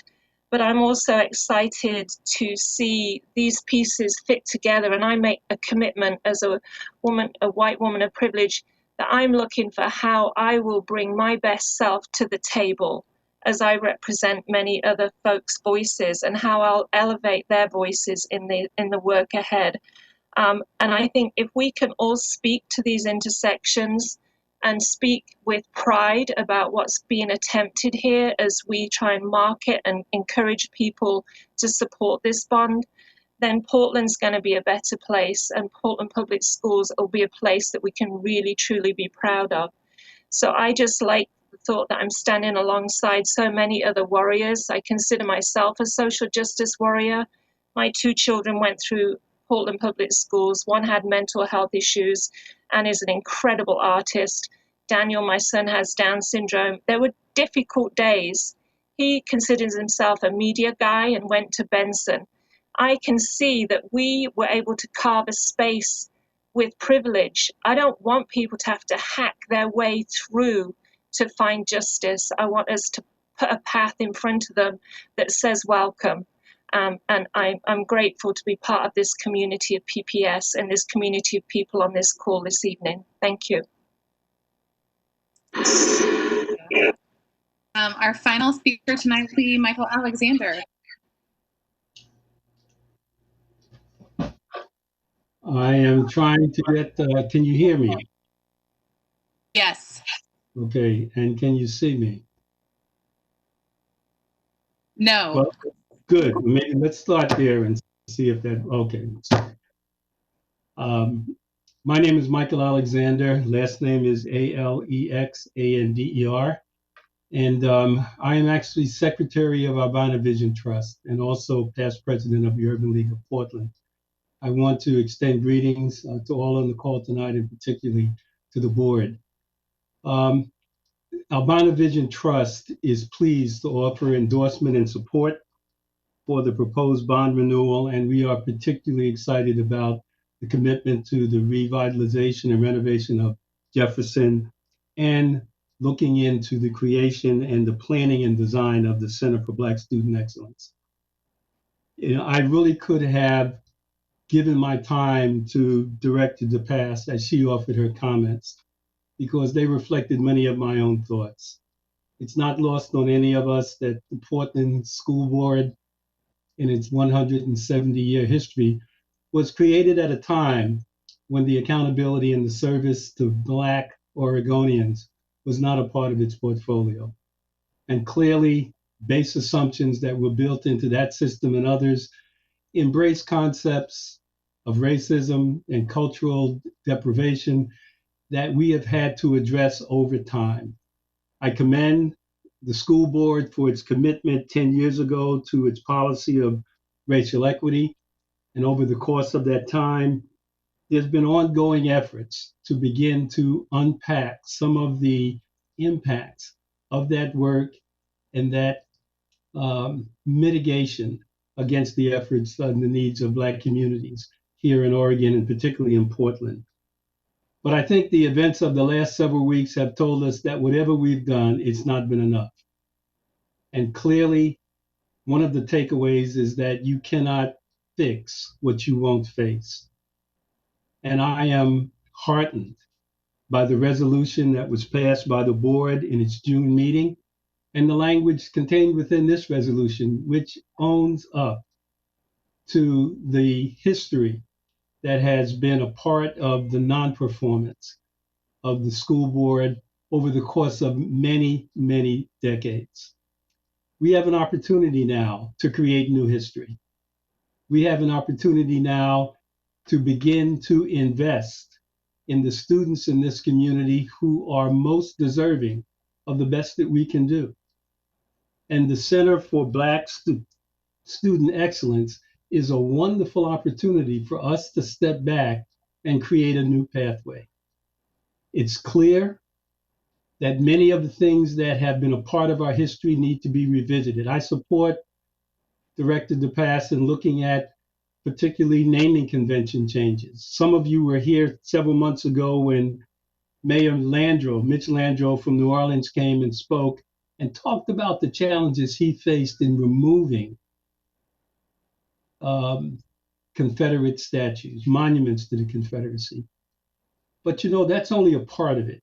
It's wonderful that our children do not have to walk past institutions that are named after individuals, many of whose primary distinction was largely associated with their support and endorsement of slavery. But it's equally important to identify what we replace it with. And we have the opportunity with this center and the innovations of concept, pedagogy, and partnership with organizations here locally that have absolutely committed themselves to advancing the educational dreams and interests of Black children as their core mission. SEI, Kairos, the work that's being done at Rosemary Anderson High School, and many others. We can create new history. And so I commend Superintendent Guerrero, I commend the leadership team, I commend the board for the courage to not only look at change, but look at the change that will define the world that our children and our grandchildren will live in, that many of us will never see. And so thank you very much for the opportunity to offer some comments, and know that the Albina Vision Trust is fully committed to partnering with you and to navigating this path wherever it takes us, because we believe that it will be a noble one that will put us on the right side of history. Thank you, Mr. Alexander. I think you're going to really like what's coming next, which is that we are now considering a resolution in support of centering Black student excellence in Portland Public Schools. Dr. DePass, would you please read the resolution aloud? Are you there, Michelle? She had texted me that she was having some internet issues. I am. We can hear you, so that's good. Yeah, so, okay. Okay, yeah, I'm sorry, I'm having some issues. Mr. Alexander, I heard about maybe a third of your testimony, but thank you anyhow for being here. So bear with me, this is long, but it's important. It's a resolution in support of the Center for Black Student Excellence in Portland Public Schools. In 2019, the Board of Education adopted PPS Reimagined, a community-driven vision for what we want for the graduates, system, and educators of the Portland Public Schools. This ambitious vision represents the values and aspirations of thousands of Portland students, families, staff, partners, and members of the community, and articulates our foundational and enduring belief in racial equity and social justice, and that all students can succeed academically. We believe in the fundamental right to human dignity and believe that generating an equitable world requires an educational system that intentionally disrupts and builds leaders to disrupt systems of oppression. A decade after the PPS board adopted a historic racial educational equity policy that held racial equity and social justice as central tenets to our decisions and actions, PPS is determined to bring about racial justice and equity in our district, espousing a counter narrative for our Black, Native, and students of color. Through an updated racial equity and social justice framework and plan, PPS continues its steadfast commitment to creating access to an array of opportunities for students, especially students of color, aligning our cultural norms, practices, and structures so that they center the lived experiences and hopes of our Black, Native, and students of color, developing culturally responsive practices, including equitable budgeting, and strengthening our partnerships with culturally specific, community-based providers to tailor individual supports to the needs of our students. An important aspect of this work is acknowledging the cultural and institutional racism that has existed in our system since its inception. Over our history, PPS has promoted racist policies, protocols, and procedures, helping to reinforce racist cultural narratives, beliefs, and norms. 6 years before Oregon proposed a state constitution banning Black people from entering, residing, or acquiring property, Portland Public Schools, Oregon's now largest school system, was established. For close to 170 years, PPS has failed communities of color, especially Black and Native American students, from the time of its founding, when William Brown, a resident of Portland in the 1860s, was denied the right to enroll his children in one of Portland's only 2 public elementary schools, launching what would be the first recorded case of racism against Black children in Portland public schools. While our commitment to calling out and eradicating systems of oppression is clear in our vision, we also know that cultural and institutional racism continues to produce disparities and negatively impacts lives of our students of color, specifically Black students. Reflecting on our community's vision for PPS, our core values and educational system shifts, along with the acknowledgement of persistent racialized predictors for student outcomes, PPS must strategically utilize and invest resources in a targeted and culturally responsive manner to achieve racial equity and social justice. Culturally specific organizations are uniquely positioned to partner with PPS to support our racial equity and social justice goals, and we rely on our continued partnerships with them to implement culturally responsive family engagement, mentoring, wraparound services, and support. On June 11th of this year, the board unanimously approved Resolution 6130, declaring that the lives of Black students and our Black community matter, and committing to working with the Portland community to create the conditions for every student, especially our Black and Native students, who experience the greatest challenges to realize the vision of the graduate portrait. The Albina Vision Trust is a nonprofit organization facilitating the thoughtful reinvention and transformation of the 94 acres of Lower Albina, from which thousands of primarily Black residents were forcibly displaced over decades of urban renewal. Recognizing the power and importance of education, Albina Vision Trust seeks to develop a youth-centered community in Lower Albina that creates opportunities for Portland's next generation of Black people to learn, build wealth, and reclaim home. This Albina neighborhood would allow for intentional design for the safety of Black and Brown children in the urban environment, while at the same time providing the housing and community stability that supports education. Equitable access to public education has long been a key component of the civil rights movement and fight for racial justice. Building on the legacy of advocacy for Black children in Portland and catalyzed by the social movement for Black lives, Black Portland community leaders have put forth the concept of the Center for Black Student Excellence.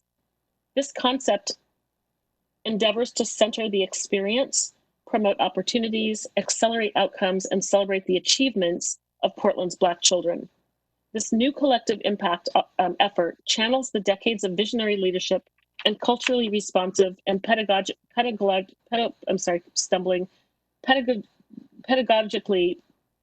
sustaining approaches of community-based nonprofits like Self-Enhancement, Inc. and Kairos PDX, among other Black-led, culturally specific organizations here in Portland. This emerging community-led concept seeks to unify and elevate the educational experience of Portland's Black children and their families, connecting a constellation of community schools such as Boise Elliott Humboldt Elementary, Dr. Martin Luther King Jr. Elementary, Tubman Middle School, and Jefferson High School, and Black-led community-based organizations in the Albina neighborhood, which there are many. The Center for Black Student Excellence will work with the students, families, and community stakeholders to develop a coherent set of strategies that will positively impact student achievement and outcomes while affirming student identity, and will include promoting and supporting culturally responsive, sustaining teaching and learning from cradle to career. The Center for Black Student Excellence will serve as a living expression of Portland Public Schools' expressed commitment to Black lives, and will help advance PPS's mission to prepare students to be compassionate, critical thinkers, able to collaborate and prepare to lead a more socially just world. On July 28, 2020, tonight, the PPS board will consider adopting a resolution to place a general obligation bond on the November 3rd, 2020 ballot. If approved, the proposed bond will allocate up to $371 million, off by $6 million, to modernize Jefferson High School, and will launch the design and implementation of the Center for Black Student Excellence in neighborhood schools and facilities in North and Northeast Portland, especially in the heart of historic Albina neighborhood. Now, therefore, the Board of Education affirms that it will stand shoulder to shoulder with the Black community who continue to be central to building this nation, who have fought and continue to fight for more just and equitable opportunities here in Portland and across the United States. Stands strongly in its commitment to authentically listen, learn, and partner with our community's Black elders and listen to our Black youth to address the cultural and institutional racism that has existed in our system since its inception. Commits to affirming its long-held belief to lead a robust racial equity and social justice agenda and centering the lived experiences of our Black students, families, educators, and staff in our actions, decisions, and words. Firmly stand behind the community-inspired idea of the Center for Black Student Excellence, both as a physically built environment and as a designated set of culturally responsive strategies, immediate and long-term plans, and culturally specific partnerships to advance Black student achievement in PPS. Affirms the phased approach to implementation based on the Center for Black Student Excellence conceptual design and overall plan, starting with phase 1, focused investments in North and Northeast Portland, facilitated funded through the general obligation bond referred to the November 3rd, 2020 ballot, if approved by voters. Directs the superintendent to resource and develop a clear roadmap for the design of the Center for Black Student Excellence, an initiative that focuses on group of community schools by supporting optimal teaching and learning environments and promoting culturally responsive strategies, and to continue to partner with culturally specific Black-led and Black-serving community-based organizations to develop these plans. And finally, requests that the superintendent provide regular public updates to the Board of Education on the progress made toward the conceptual design and implementation of the Center for Black Student Excellence. Thank you, Director DePass. Before I turn this over to Superintendent Guerrero, I did want to apologize for any confusion I caused by saying that was the last public comment. That was the last public comment of that section. Don't worry, we have like 4 more sections of public comment tonight. So if you're anxiously awaiting to share, there is ample opportunity. The Superintendent Guerrero, I'm going to turn it over to you to introduce this item. Thank you, Chair Lowry, and thank you, Director DePass, for reading what I think is a very strongly worded, ambitious, and inspiring resolution. I hope you're feeling, directors, a little bit of what I'm feeling as I listen to each of you describe key elements of this bond campaign. Because in my short tenure here in Portland, what's going through my mind is late evenings hearing Alliance students talk about facilities they don't have access to. I'm thinking of Saturday mornings with Spanish-speaking mothers of special needs students. Thank you, Angela. I'm thinking of all those critical voices, many of whom we've heard here tonight, in particular, community leaders that I want to well recognize have been engaged in this advocacy for a long time. And I'm just proud that we're at this moment this evening in this milestone to address so many wonderful aspects that are going to mean so much to our students, not just in their learning environment, to their health and safety, to hopefully not walk around with 20-year-old textbooks held together by duct tape. Of course, I'm excited about instructional materials. But I've got to say, the element that for me stands out the most is the one that we have just heard a lot of testimony about. And that's actually following through on investing in our Black students specifically. This concept of a Center for Black Excellence, which, by the way, represents a geographical constellation of school communities, but more importantly, an approach of culturally sustaining pedagogy and practices that lifts up the gifts and talents of our Black students. I'm thinking of endless conversations with leaders like Mr. Tony Hobson, thank you for being with us here this evening, who says often to me, we know how to do this, right? And I think this is an opportunity to really engage in that collective impact that Director DePass, you were just referring to, that together we can actually create that counter narrative here in Portland. We can be that demonstration. We can do what we know is possible, particularly when there's such a rich history here in the city. Thank you, Lakeitha, for sharing that, your story in the same way that Director DePass did as well. So I'd be very excited to receive this kind of a directive from our directors as it considers this resolution. I can't think of a more powerful mandate to have and to jump into this work in the same way that I know that the staff would look forward to addressing all those other elements. So I just want to commend the directors for what I'm hearing is a really grand consensus on an ambitious agenda for every one of our students, but especially those who we haven't provided that same opportunity. So thank you for reaching this milestone this evening. Thank you, Superintendent Guerrero. The board will now bring forward resolution number 6150, resolution in support of centering Black student excellence in Portland Public Schools. Do I have a motion? So moved. Second? Second. No, sir. Go ahead. Director Constam moves and Director DePass seconds the motion to adopt resolution 6150. And I believe there are two public comments on resolution 6150. Is that correct, Ms. Bradshaw? Yes, we have first Joe McFerrin. All right, Mr. McFerrin.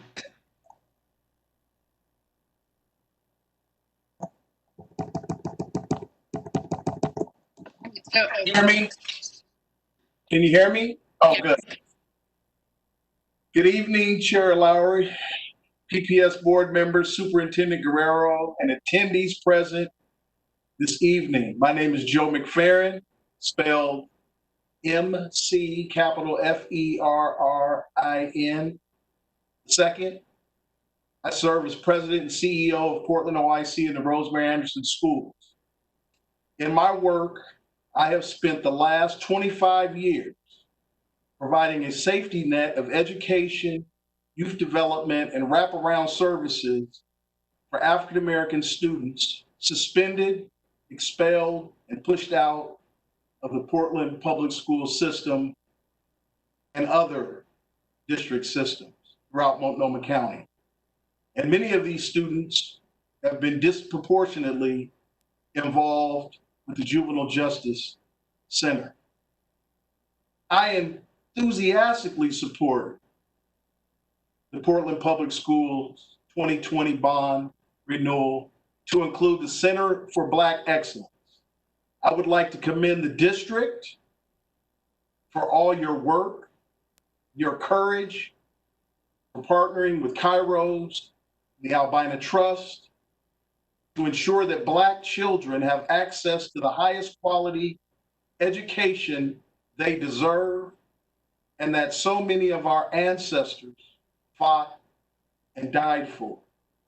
Yes, vote for the Center for Black Student Excellence from PPS will signal to the Black community locally and throughout this country that you are serious about equity, unlike so many other private and public sector organizations that have used the concept of equity in a hollow and superficial way to appease stakeholders. I sit before you as the result of the Center for Black Student Excellence and its concepts. From the first grade to the third grade, I attended the Black Educational Center. The BEC was led by Ronnie Herndon, and you all know how much of an advocate and effective leader he has been for our community. And my homeroom teacher was Joyce Harris, who taught me how to read. My experience at the Black Educational Center gave me the confidence and the skills to succeed academically despite the challenges I ultimately faced in PPS, grounded in low expectations. While in high school, I participated in SEI, where I was counseled by African American men who instilled in me that failure was not an option and pushed me to reach my full potential as a student athlete, to conduct myself with the highest level of integrity.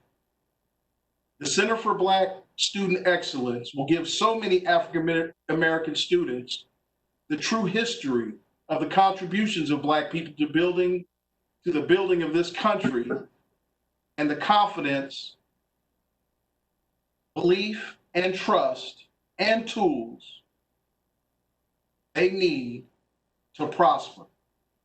I will do whatever I can to ensure the success for the Center of Black Student Excellence. And I'll say this as I close, a couple of things. I remember having dinner with Guadalupe when he arrived early on the scene, and I have to admit that I wasn't quite sure where he was going or his real commitment, but I gotta say, and I wanna say it publicly, Superintendent Guadalupe has continued to step up for Black kids and other kids of color in a way that I haven't seen before. And I just wanted to call that out. I really appreciate your leadership.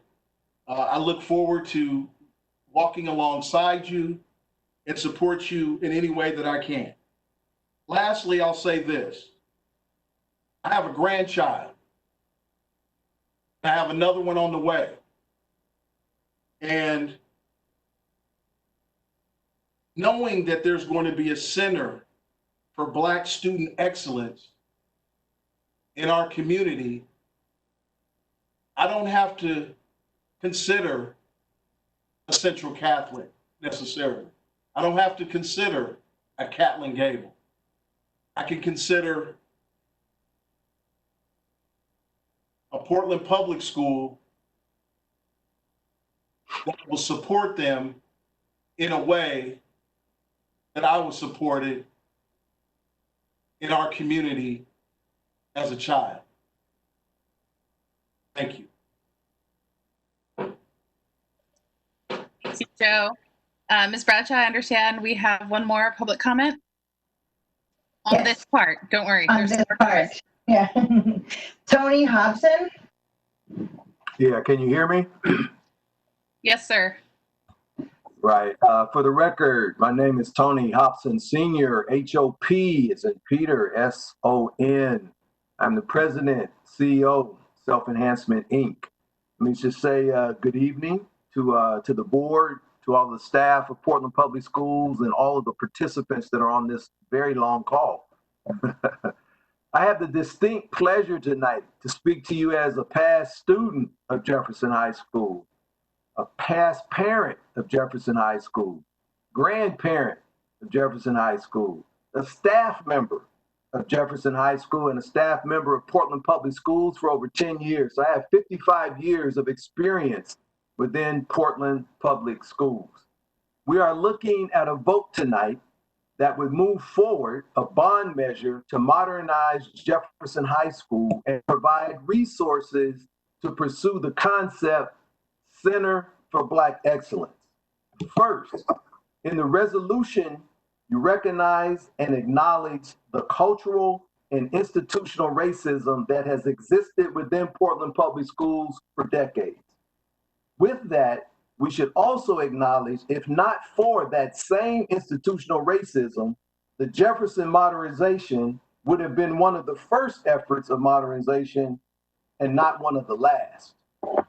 Tonight, we entertain the concept of Black student excellence as if it's a new concept. We have had Black student excellence in the Jefferson cluster in spite of the district's systemic racism. There are examples of that Black excellence speaking tonight and other examples that have presented to you before. We in the Black community have always had the solutions to our educational challenges, but often we've lacked the resources and power to do what's right. When we do have the support from the district, you have examples like Kairos PDX, POIC, and SEI that clearly show what success for Black children can look like. The Jefferson High School example of Black student graduation rates exceeding the district's graduation rates for white students is an obvious, clear example. Exactly what Portland Public Schools says it wants to achieve. No achievement gap between white students and students of color. So we understand that adopting a racial equity policy 10 years ago did not move the needle for Black students. So in today's climate, we know that saying it is simply not enough. We absolutely must do it. Portland Public Schools by itself has no history to suggest it can get the job done for Black students. But together, and let me say that again, but together within this resolution that outlines a true partnership between Portland Public Schools, the Black community, and successful, proven Black organizations, we can create an environment of support and leadership that will create a true culture of success. Success not only for Black students, but for all students that are touched by love, by respect, and high expectations that must exist for each and every student. So tonight, I gladly support this bond with the Center for Black Excellence, recognizing that the community has been doing its part for years and is ready to go. For this school board representing decades of disappointment in the Black community to now have this amazing opportunity to create, support, and directly impact the success of Black children and families is an unbelievable moment in time. Unbelievable moment in time. One that we must take advantage of. You cannot change the district's past, but as board members, you can surely provide the light and pathway for a more equitable future. So like Joe and others, I say, please vote yes on this. It could help provide an opportunity truly for all of us to breathe. Thank you. Thank you. Ms. Bradshaw, is there any other public comment on this?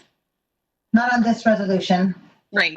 Is there any board discussion on this resolution?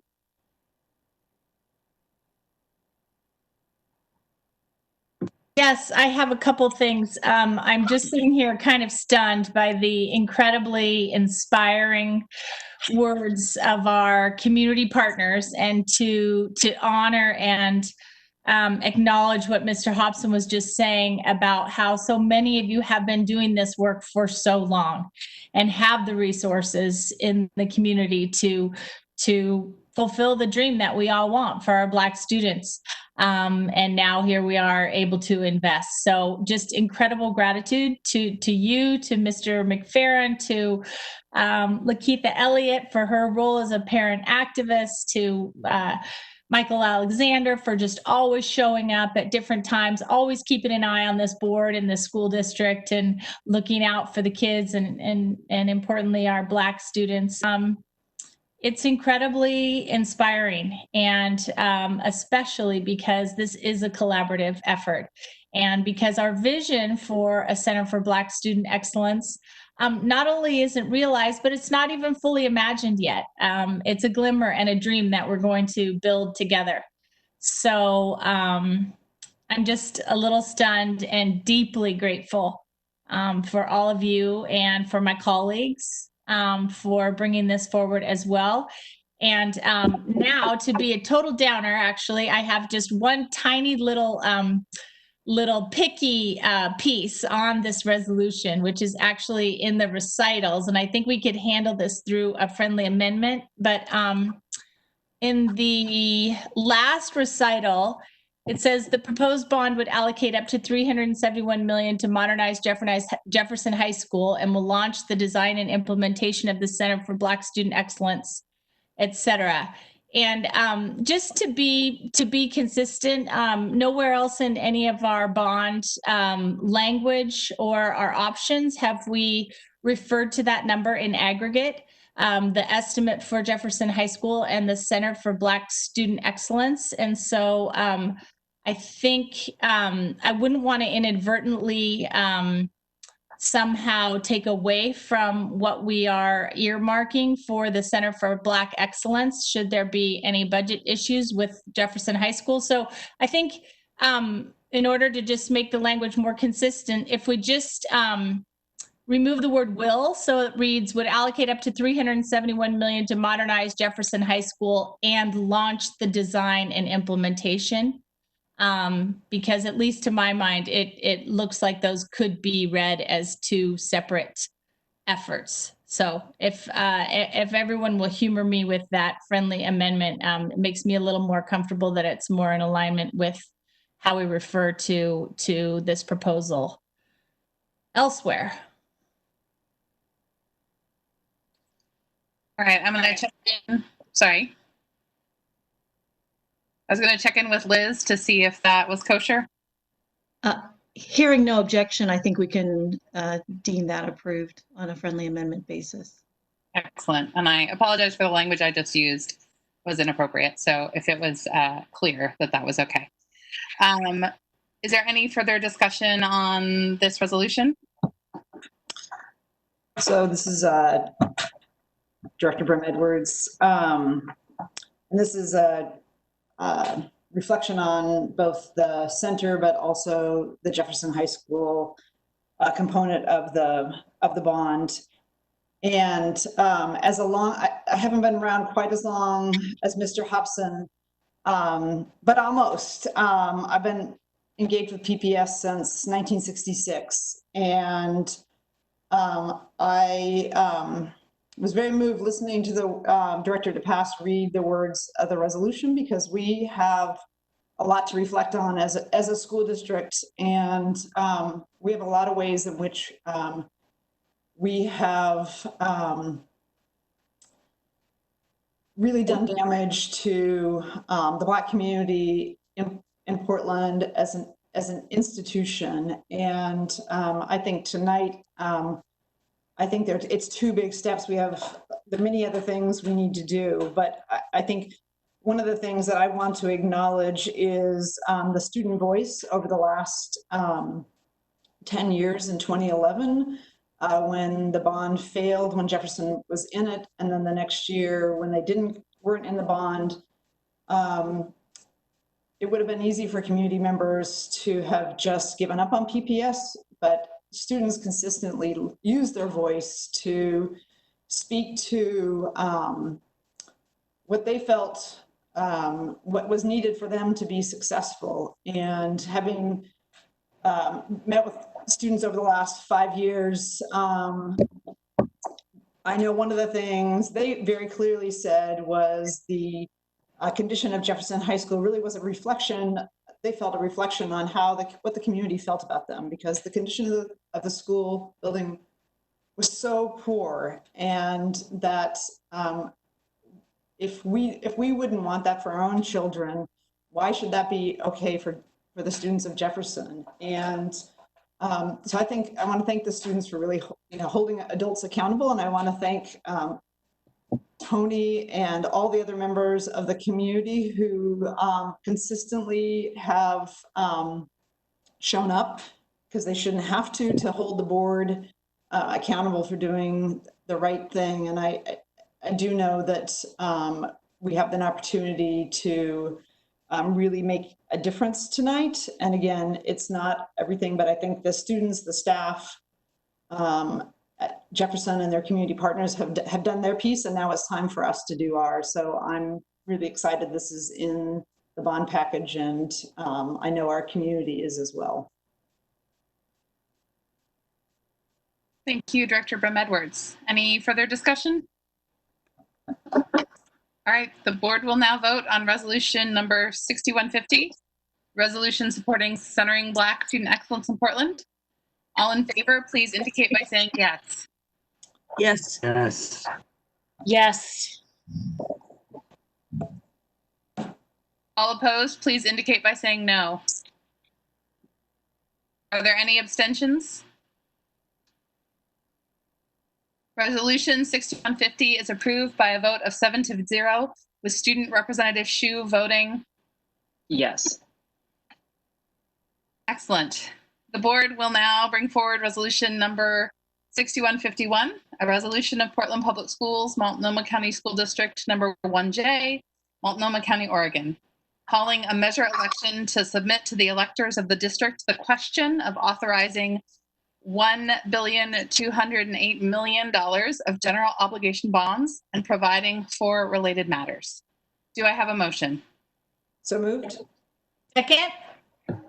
Director Brim Edwards moves and Director Sam seconds the motion to adopt Resolution 6151. Ms. Bradshaw, is there any public comment on Resolution 6151? Yes, we have Mike Rosen.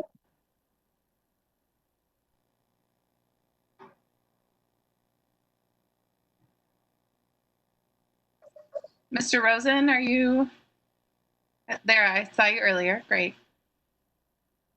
I'm going to get one of those T-shirts that says "You're on mute." across the top of it. It looks like you're unmuted now, Mr. Rosen. Okay, great. So good evening or good late into the night, Board Chair Lowry, Board Directors and Superintendent Guerrero. I'm Mike Rosen, last name Rosen. And I'm very excited about the 2020 bond proposal and very appreciative of the scope, particularly the health, safety, and accessibility portions. We started this work in 2015 through the Health, Safety, and Accessibility Committee, which I chaired. And we recognize this as a long-term commitment, and seeing the board continue this investment is critical. As a parent of 3 Cleveland High School graduates, I appreciate the investment in Cleveland High School and Wilson High School. And then finally, the investment in Jefferson High School Center for Black Excellence is critical in these times and absolutely necessary. Right now, I represent the board of the Northwest Down Syndrome Association in Allborn Inn. We're an organization and nonprofit with a very wide reach in the disability community.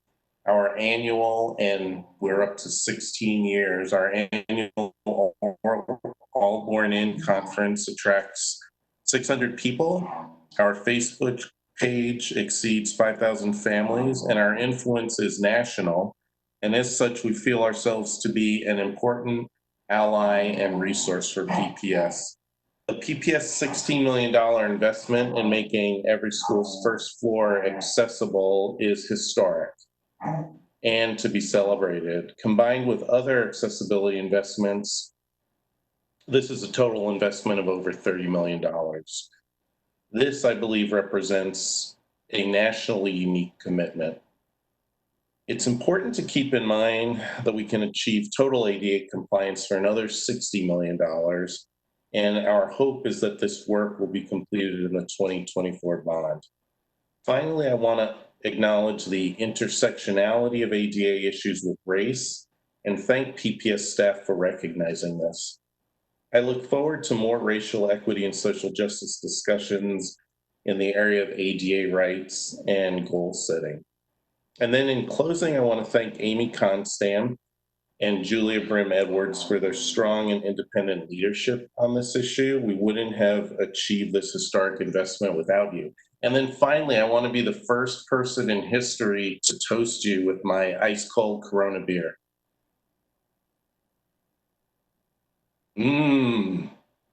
Refreshing. Thank you. Thank you, Mike. Ms. Bradshaw, is there further public comment? No, that concludes public comment.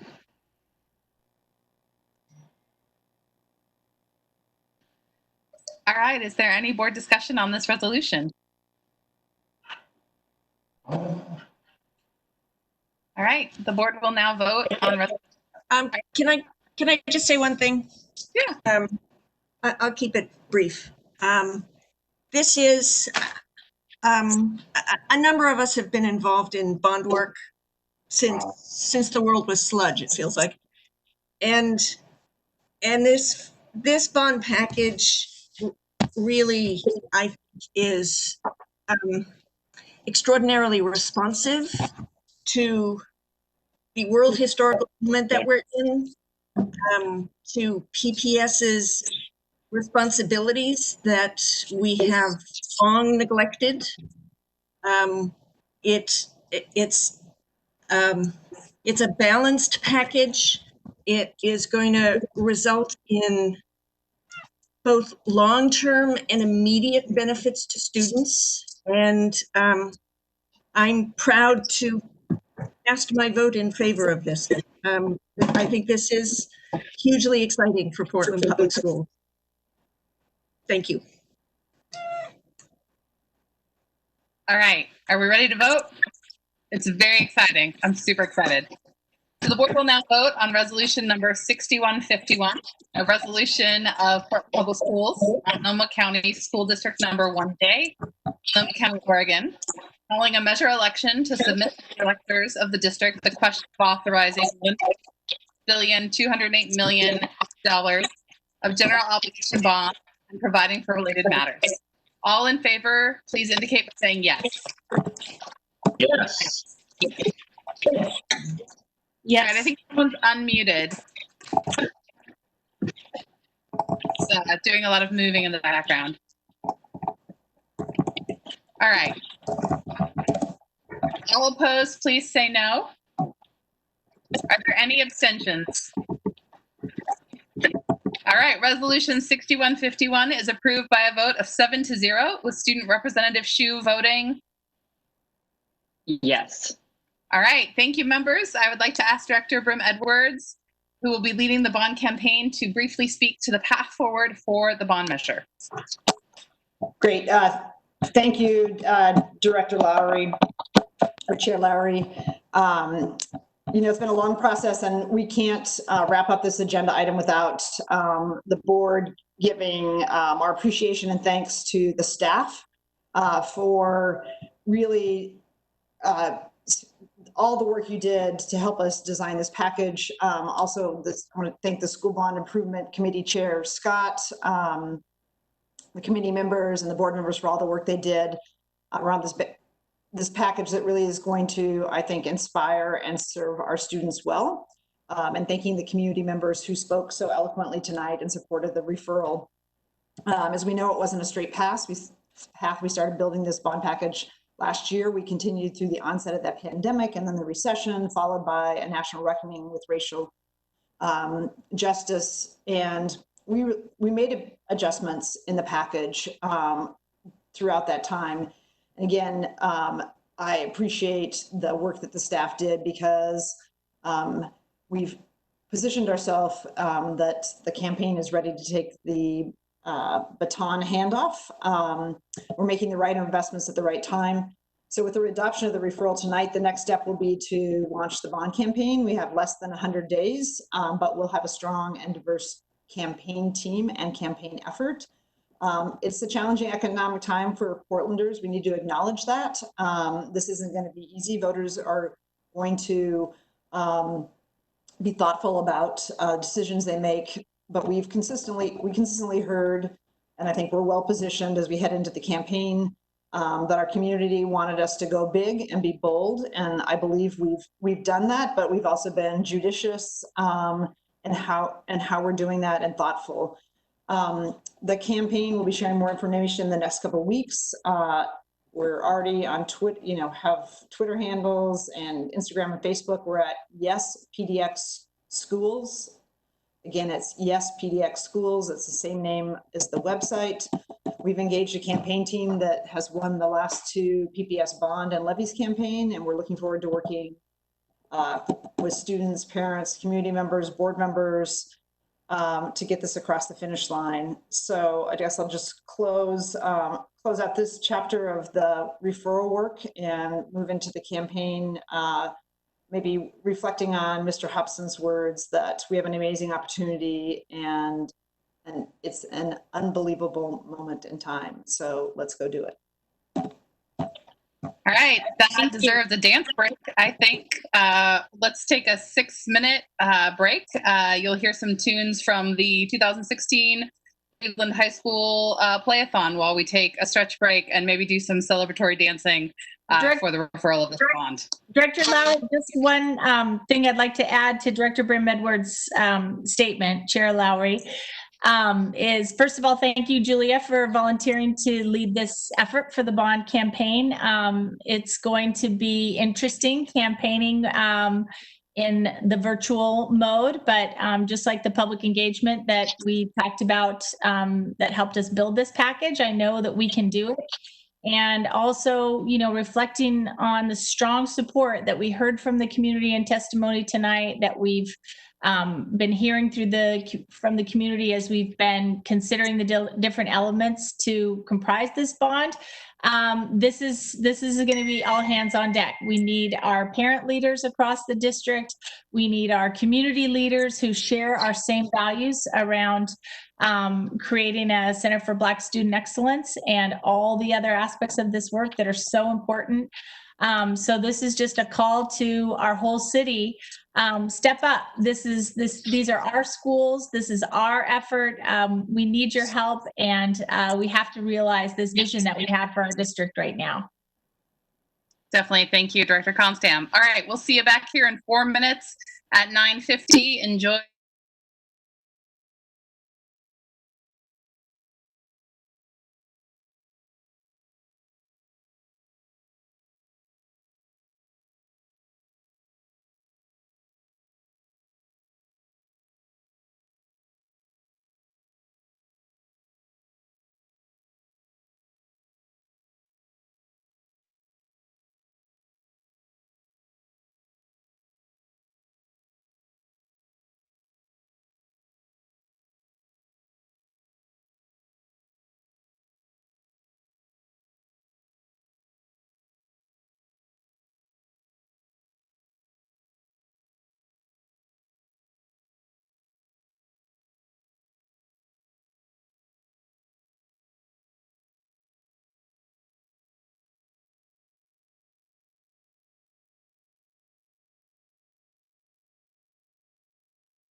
2022.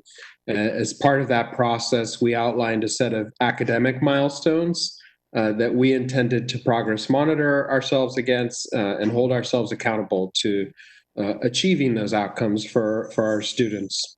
Our plan originally was to come back to you this fall with those initial metrics to inform our progress to date. But as you know, this past spring, we found ourselves navigating a new reality as a result of COVID-19. So instead of administering end-of-year annual assessments, we had to change course and implement distance learning for the remainder of the year.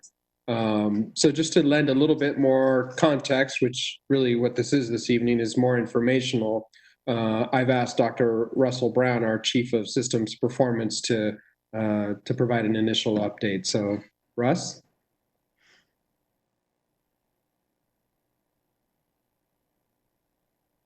Thank you.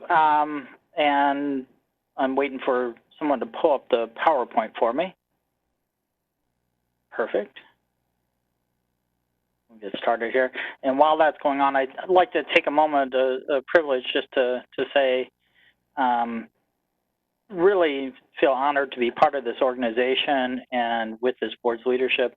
I believe I just listened to what I consider to be a historic vote. And for me, having been here, we can back up a few.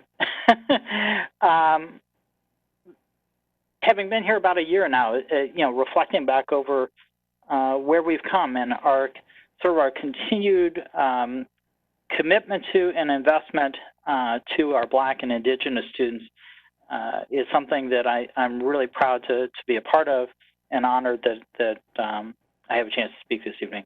With that, I know it's late, so I will go through this quickly. It is really, truly meant to be an informational item and a reaffirmation of our commitment to our goals for our students. So if we could, next slide, please. Again, today, I just want to remind the board and community what those goals are. I want to talk a little bit about the context. I'll expand a little upon what Superintendent Guerrero had mentioned. And then I want to talk about the data availability, sort of what we expected to have last year and what we expect to have this year. It's just the context and, again, information for our work around these goals as we move forward. Next slide, please. As you've heard us speak during the course of the year, we've talked about our theory of action, our commitment to our Black and Indigenous students. And the notion here is that we wanted to have high expectations for all our students. And we wanted to set goals that incentivized closing achievement gaps and that differential growth that's necessary, that some kids are going to have to cover more academic ground to catch up. And what does that look like, and how can we move forward with that? And then that commitment to a continuous improvement cycle, that as we move forward, we continuously look at the data and revise. Given our context, I think we have to look at our data and revise. So next slide, please. All of which was centered on our graduate portrait. And our goals and the board goals as laid out act as a ladder to this fulfilling this vision of the graduate portrait. And so if we go to the next slide, please. The first of those goals focused on third grade reading, and it acknowledged that there's not only an achievement gap between our Black and Native students and their white counterparts, but there's also a growth gap. And if we're ever going to close the achievement gap, then we have to accelerate growth for our students.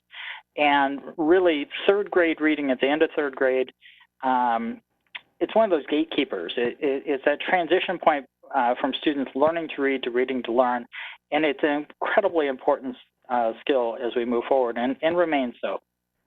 Next slide, please. Likewise, in fifth grade, there are some foundational math skills that are incredibly important too. And again, it's important to accelerate the growth of Black and Indigenous students so that we can close those achievement gaps that have been persistent, but to close them over time, and it requires, again, acceleration of growth. All of that builds towards eighth grade, which is the next slide. And the objective for eighth grade really was more of a summative goal. And the objective here is, can we ensure that our students are better prepared to enter high school so that they can pursue pathways towards post-secondary readiness. And again, laid out in a way to move kids forward through this. And again, now moving forward to the high school goes, the post-secondary readiness. Next slide, please. Again, a racially explicit goal that talks about closing the gaps between opportunity for our Black and Indigenous students versus their white counterparts in terms of post-secondary readiness. One of the things I again was really pleased about with this board and its leadership last year was this acknowledgement that graduation, while it's an incredibly important step in a student's life, while it literally doubles a student's income and earning potential in their lifetime, it's necessary but not sufficient. You need those additional post-secondary readiness attributes. And we've heard students today talking about how important it is to be able to pursue AP pathways as they move forward. So those were the goals that were laid out at the start of the year, adopted by the board in October. I shared those with some of my colleagues around the country. Many of my peers would love to have boards that were bold enough to adopt racially explicit goals that target student growth and achievement in the way that this board has. So moving forward, and then COVID happened. And as the superintendent pointed out, it was, it's really an unprecedented challenge to the educational system across the country. Certainly PPS isn't immune to that. And as the superintendent pointed out, all the assessment activities in the spring were canceled either by the state or the federal government or even locally. And so some of the data that we had planned on having, as he mentioned, simply wasn't available at this year. Add to that, research has been done would suggest that the growth that would be expected, typically expected in an academic year, likely didn't happen. And I think that's not going to be a surprise to anyone. Early research on that said that essentially kids' reading growth last year might only be 2/3 of what would normally be expected. In math, it might only be half. So we're in a very different space than where we wanted to be at the end of this year. And I think it really argues for setting a new baseline. It isn't to say that the goals aren't important. The goals, I think, are incredibly important and well stated. But we are clearly in a very different space moving forward. So let's look forward and let's look at what data is available or will be available in the coming year. For grades 3 and 5, we expect to have a fall testing window. We have even piloted a remote assessment, and we expect that we're going to be able to do remote assessment in the fall here. And I think it's going to be incredibly important for our families and our students to have, and our teachers, to have that baseline information to understand where our students are starting and to begin to plan to close those achievement gaps during the course of the year. We anticipate having a winter window, and then in the spring, depending on what happens in terms of availability of the state assessment, we could either do NWA or the state assessment at the end for grades 3 and 5 as we move forward. Going on to grade 8, again, last year, the state assessment window didn't happen in the spring. We anticipate a March through June window this year with data that would be available in September of the coming year. And then finally, going on to high school, where I see a typo, and I'll apologize for that. It seems like we all have a slip here or there. There are 2 graduation windows, not testing windows, one in June and one in August. But the data for graduation really isn't finalized till January. And that involves the resolution of the cohorts and where students finish their academic career. So as we look forward this year, we anticipate to have more data and a more complete data picture for our students in grades 3, 5, 8, and also with our seniors at graduation. And we're putting into place, again, I think you heard much earlier in the evening, again, the plan for assessment to help drive instruction and drive the instructional plan as we move forward. Last slide, please. So again, with COVID, with the interruption that we've seen, it's an unprecedented challenge. And so while I think the goals, as stated, make a lot of sense, I think we really need to look at our annual targets and our baseline. Where are we starting? Because we're starting in a very, very different place.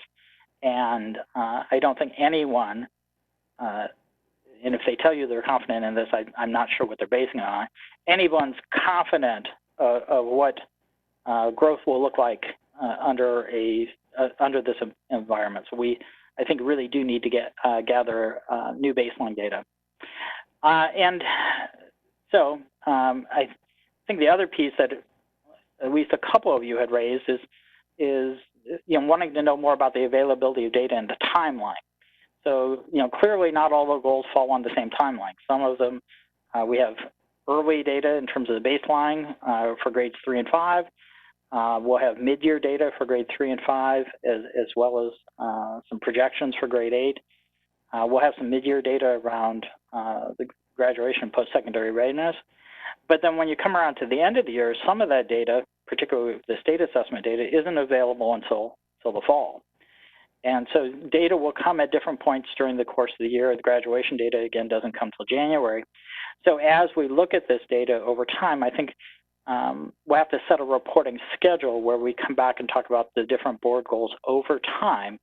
And we can revisit what we've learned before, but we need to understand that the goals the data for the goals isn't all available at the same time.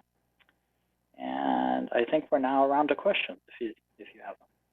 And I appreciate your patience this evening. That was a long information item at the end. All right, let's do alphabetical question asking again to make sure everybody gets a chance to weigh in. And we'll go in alphabetical order this time. So Dr. Bailey, do you have any questions for Dr. Brown? I'm going to pass at this moment. I may come back around with one, but I'll let others go first. Director Brim-Edwards, do you have a question?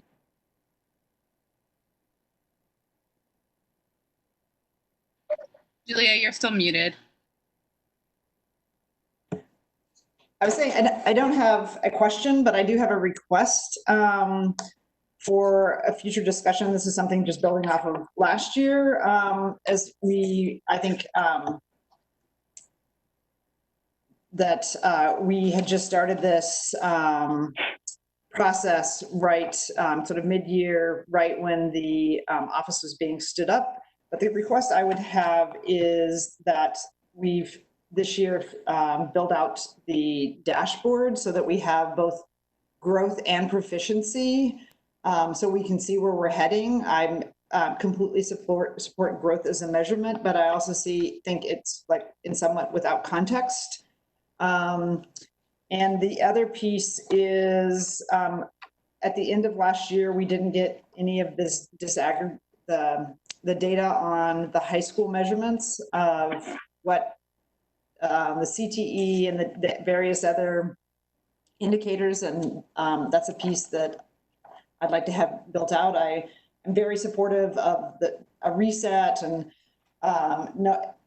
acknowledging that we're in a very unique time, but I also think now is an opportunity to build out this sort of baseline dashboard so that it actually, so for our community, they can see both the growth and proficiency, and they'll be on the same journey as we are.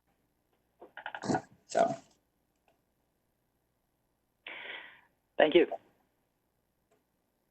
Director DePass? I don't have any questions at this time.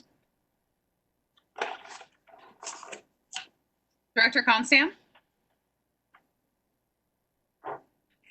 Thank you. So one of my questions that I shelved from the earlier presentation on reopening was for Dr. Valentino around his comments around assessment and really being able to focus at the beginning of the year on learning loss because of remote learning and inevitable summer slide. So I think, Dr. Brown, I will be interested to see when we do these assessments at the beginning of the year. I hope that we put it in the context of our mid-year MAPS assessment from last year. And I think, I know that part of our curriculum planning is building in refresh of proficiency standards from the prior grade to try to get a sense, and correct me if I'm wrong, Dr. Valentino, to try to get a sense of where those kids were and where they are now. So I just will, aside from our march toward proficiency, I'll be interested to have the conversation in the context of just the COVID slide as well.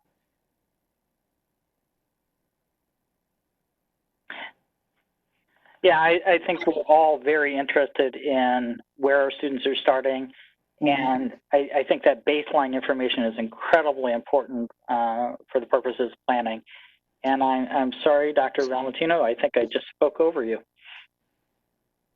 No, I was actually just going to acknowledge the fact that you've been spending a great deal of time thinking about that, and we've had a couple of conversations in different configurations to think about how is it that we're going to be comparing, so that we're not comparing apples to oranges, but that we're actually measuring in the right way. As Julia indicated, the growth and the proficiency, right, over that period of time in an authentic way.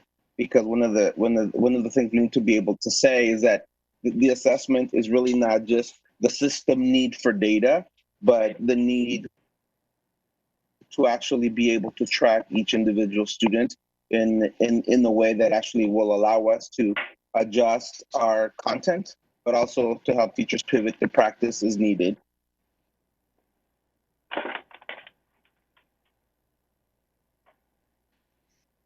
My question continues to be about our middle school portfolio and how we're moving towards that and the steps we're taking. And I know with school looking differently than we had planned, that might be delayed. But again, want to just continue to move forward on that portfolio, because I think, again, it is a historic way of measuring student success and really offers a lot of opportunities for students to demonstrate leadership and those attributes of the portraits. So is there any additional information on the portfolio at this point?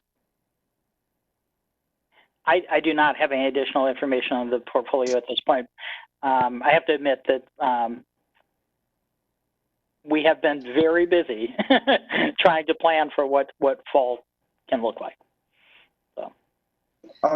Director Lowry? So, go ahead, Dr. Valentino. So yes, so what I wanted to, we did slow down a bit because we needed to refocus, as Russ indicated, but we have been maintaining the focus on 3 components, and we've integrated the 3 so that it actually helps. Inside of our middle school redesign effort is project-based learning and our portfolios. One, so that it actually focuses on the middle school, and that we are able to identify not only a service provider for the portfolios, but that we're able to use it and integrate it into our part of our reentry is to begin to identify practices that we can build off of as we think about the middle school redesign entry for the following year with Kellogg, for example, or any other pilot school. And so while we did slow down a bit, as Dr. Brown indicated, we're still maintaining the focus on that.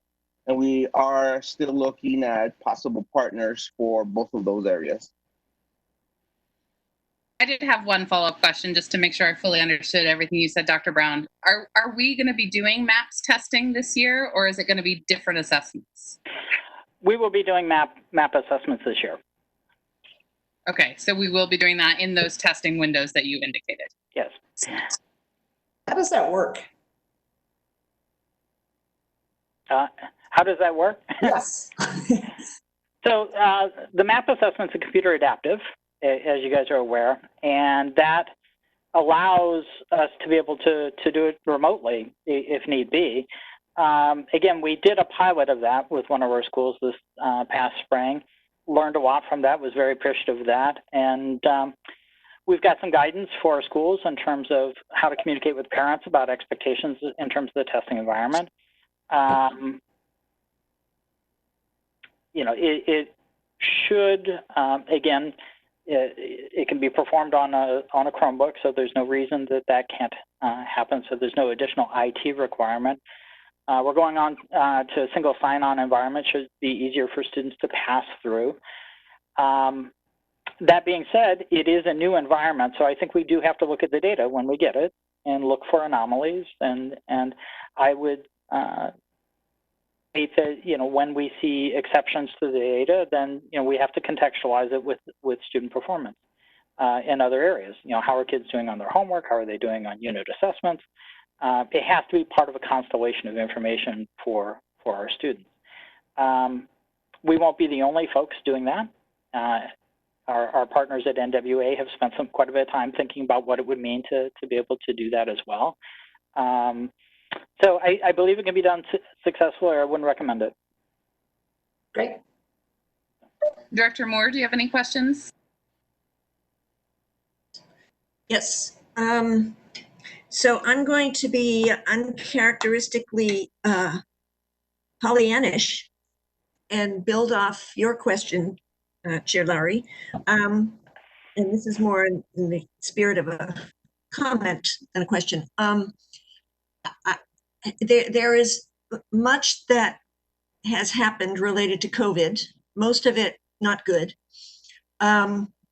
But there may be a tiny little silver lining here, because one of the things we were wanting to move towards for the 8th grade assessment was using portfolios. And so much of the distance learning is going to of necessity require students to do some portfolio-like work, that this might be a stepping stone. And I think you already mentioned that. So so a little glimmer of good news in the midst of a lot of bad. I did have one question, and that is about the high school metric. Because when we originally developed that metric, we didn't really take into consideration the timing.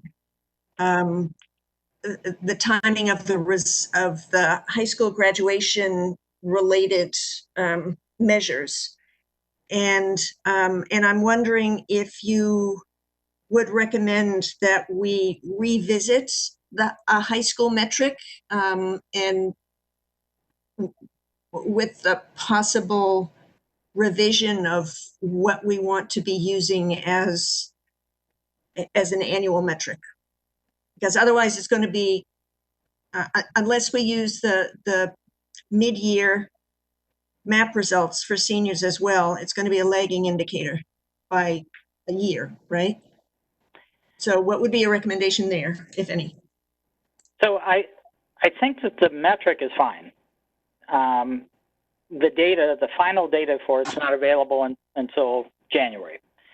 I think the challenge with that is, you know, when it's interwoven with the superintendent's evaluation. And so I guess I would say, let's think about decoupling those two things, and how would we wish to decouple that, because I think the metric as written really captures the essence of what we're trying to do with the portrait of grad. And so I would be reluctant to move away from that. But let's talk about what we could base it on, and that I think could be a mid-year progress measure, much like we did this year.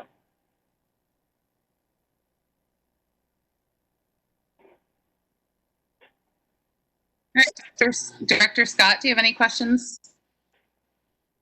No, not a question, just a comment. I appreciate the information and the reframing. I think with all performance management, it evolves over time. Both the measures evolve as well as the targets, and we have to do this all the time with normal events. Sort of taking a revisit. COVID's not a pandemic, is not a normal event, and so sort of recognizing that. And I think I don't want to, and you're not suggesting this, so I would appreciate as well. We don't want to lose any of this data. I think we need to measure where we are, and even if our students have significant backsliding as a result of this, we need to measure that and be clear about it. But I'm also really comfortable with the uncertainty for a little while about targets until we have a sense of what that new baseline is and what the impact is, because this is not obviously impacting just our students, it's impacting students throughout the nation and the world. So anyway, I appreciate the reframing. Thank you for the information. Thank you, Director Scott. Student Representative Hsu, do you have any questions? No, I don't think so. Dr. Constam, it looked like you had something else to add. Thank you very much. So, when we originally put together our board goals, we had a lot of conversation about trying to have some kind of metric around social emotional learning. And I think we finally decided that maybe we can build it into the middle school one, or we just don't know what the right metric would be. And so we let go of that.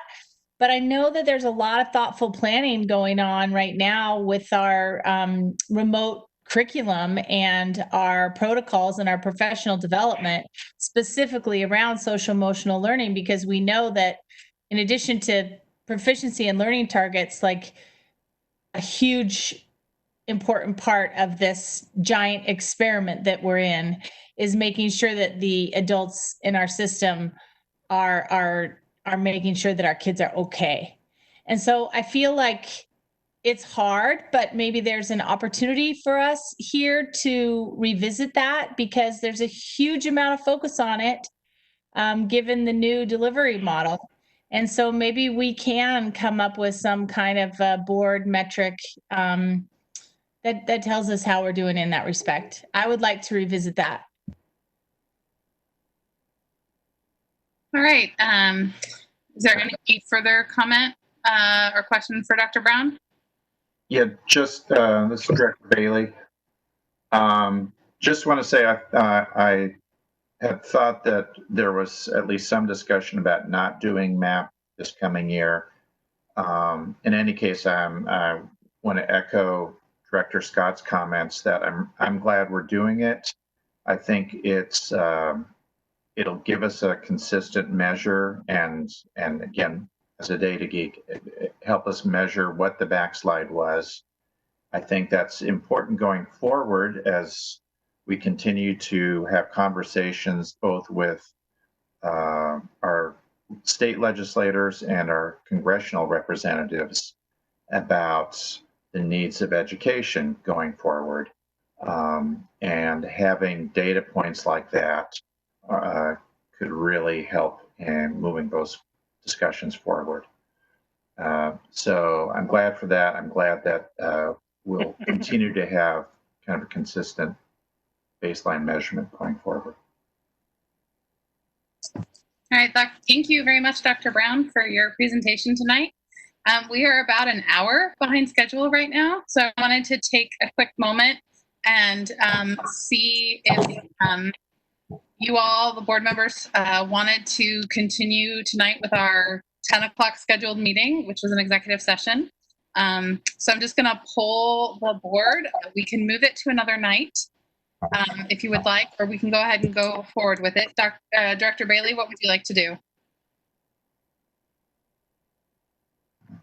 I would like to unmute first, and it's past my bedtime.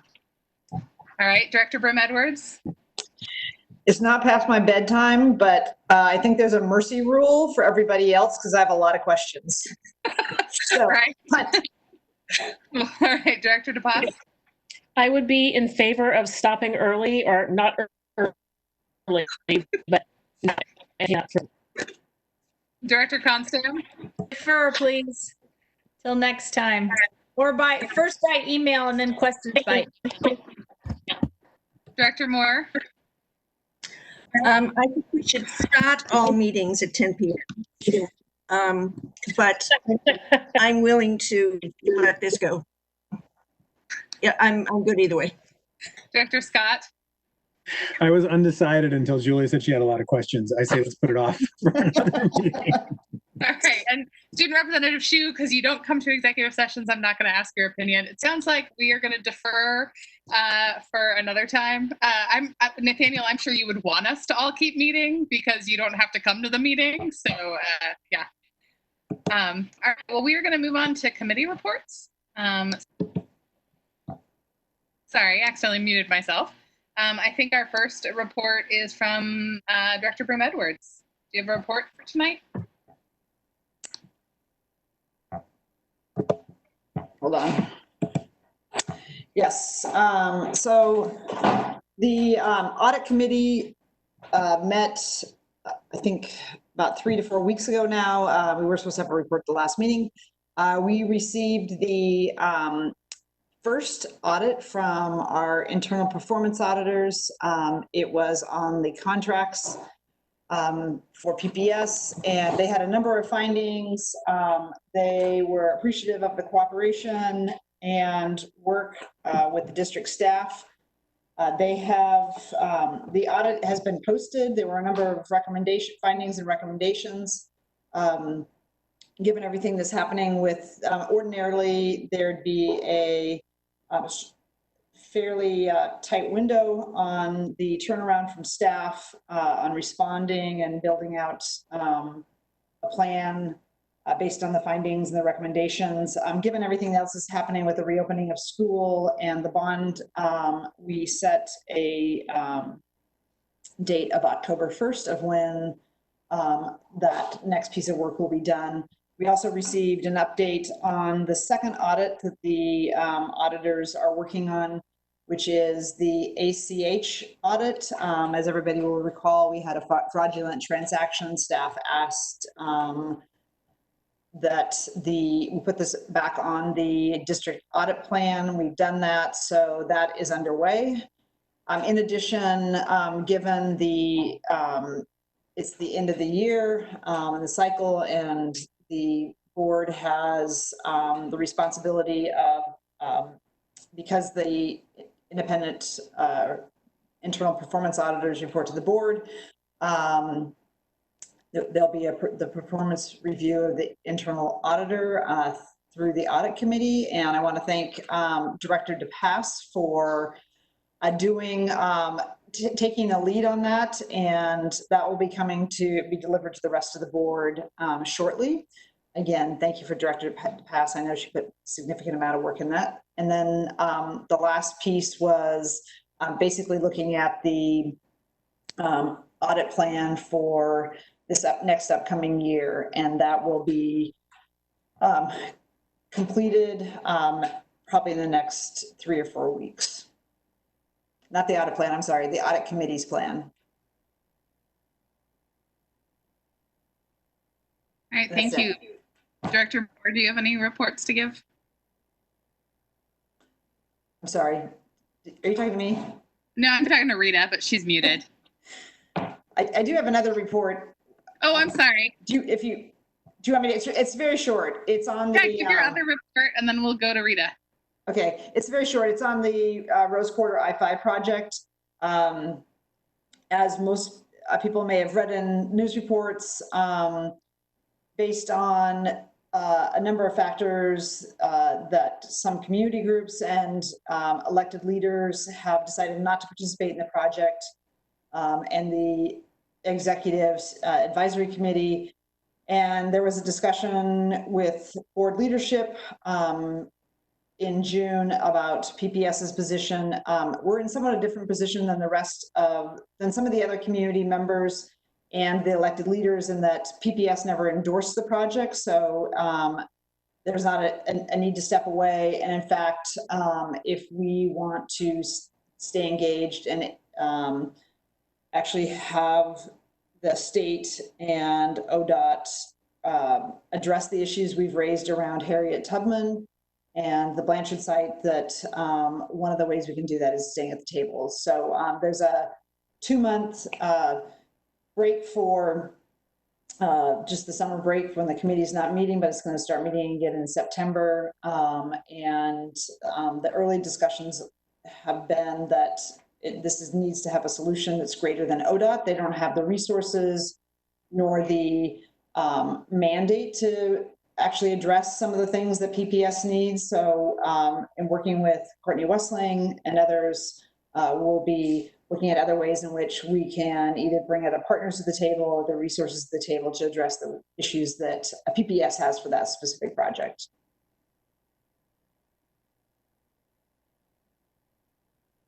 Any more reports, Director Brim-Edwards? No, I'm done. Thank you. All right, now I can let Director Moore give any reports she might have. Just really quick. The policy committee will be meeting on August 3rd. We're going to be kind of looking ahead to the upcoming work for this year. one item that I know we'll be talking about, well, two items.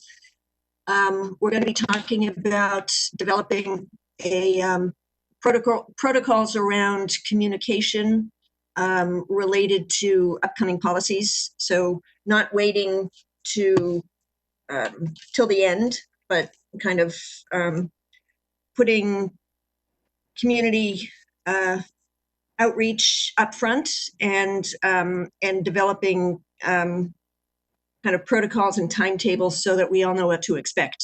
And the second item that I know we'll be talking about is a look back on how the complaint process has been working over the last 2 years. We're at the 2-year mark after very substantial revisions to the complaint policy in 2018. So we'll be getting, the full board will be getting a report, an annual report on the complaint process, and the policy committee will be looking at that, and then getting any recommendations from staff or community members about any room for improvement in the policy. That's all. Director Scott, do you have any report to give? No, only that there is a Bond Accountability Committee meeting tomorrow night for any interested board members. And then we are not having another Bond Improvement Committee meeting until I believe it's August 13th. So. All right, I have one additional piece of business to discuss, and it's kind of exciting. Director Moore has been invited to serve as a member of a state team formed to apply for a grant presented by the CDC and the Association of University Centers on Disabilities that would fund a 12-month project to promote early identification of children with developmental delays, screening, referral, and implementation of services. If the grant application is successful, Director Moore would continue to serve on the advisory team. Director Moore, would you like to provide any more info about the grant application or the anticipated work if it is accepted? Just a little bit. So as you mentioned, this grant is part of a larger CDC effort to improve the well-being of children with developmental delays by improving systems for screening, referral, and provision of timely services. The specific project is intended to engage with parents and caregivers to identify barriers to appropriate care that have been revealed or exacerbated by the COVID-19 crisis, and then developing strategies to overcome those barriers. So I'll be part of an advisory team that's composed of representatives from across the very broad spectrum of systems, agencies, nonprofit organizations that make up the early childhood system in Oregon. And I think we have a good chance of getting this grant, and it could make for some important changes to benefit families and children. Thank you. I think this is an important opportunity for us to be able to drive some investment into this much needed area. Are there any questions from the rest of the board for Director Moore? Congratulations. Yeah, sounds like a great opportunity. Congratulations. I also have a question, how this work will differ from the work that already happens in the Head Start programs, where there's some, targeted identification of kids. They do hearing screenings, sight in our Head Start programs. So Head Start is part of this advisory committee, this advisory team. And this project in particular is going to focus on Latinx families, parents and caregivers, because especially probably in particular migrant families who have been extraordinarily hard hit by the COVID crisis. So it's Head Start, there's a list of about 20 agencies that are part of this advisory team. So Is this happening? Is this happening then at the Head Start level, or is it kindergarten? No, this is for young children. So this is pre-kindergarten. Pre-kindergarten. So it's, 3, 4, basically 3 and 4 year olds. The start age, yeah. But potentially, ideally, ideally we would want an early childhood system that would identify any kinds of developmental delays as early as possible. So the actual age range that is going to be looking at is 0 to 5. Because the earlier you can identify developmental delays, and the quicker that you can provide appropriate supports and services, the more likely that the child will not suffer, ill effects. That you'll be able to provide supports for appropriate accommodations for the developmental delays.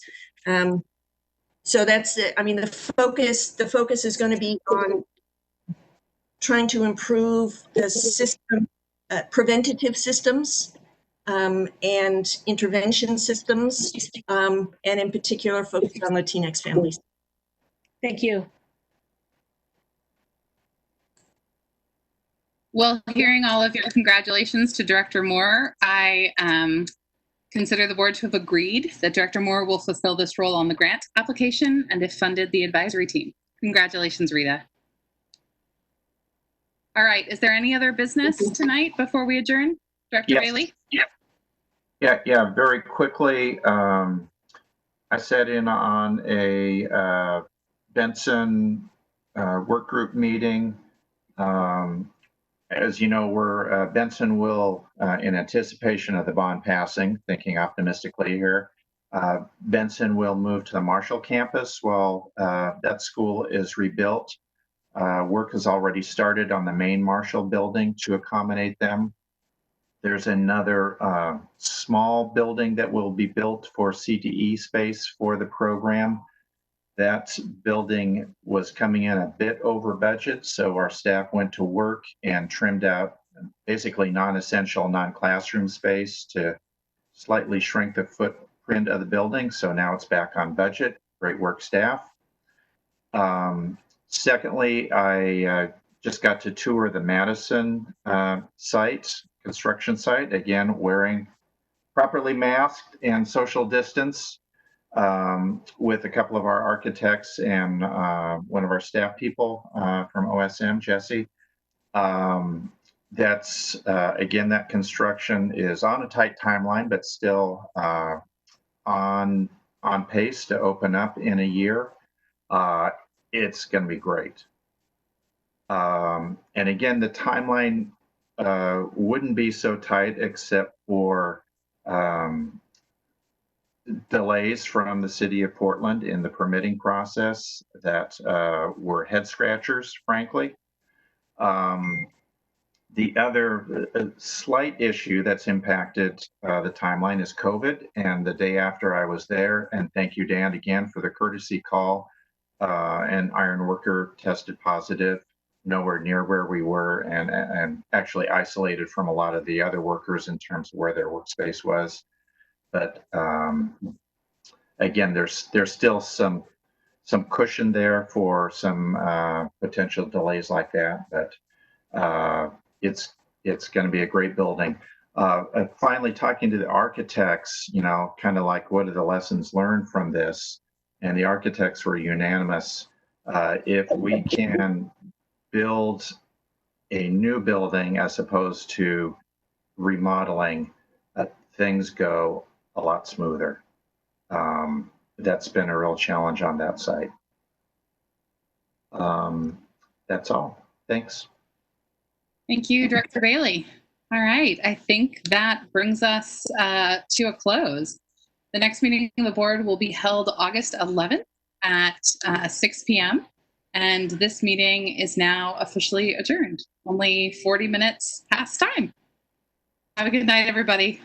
Thanks so much.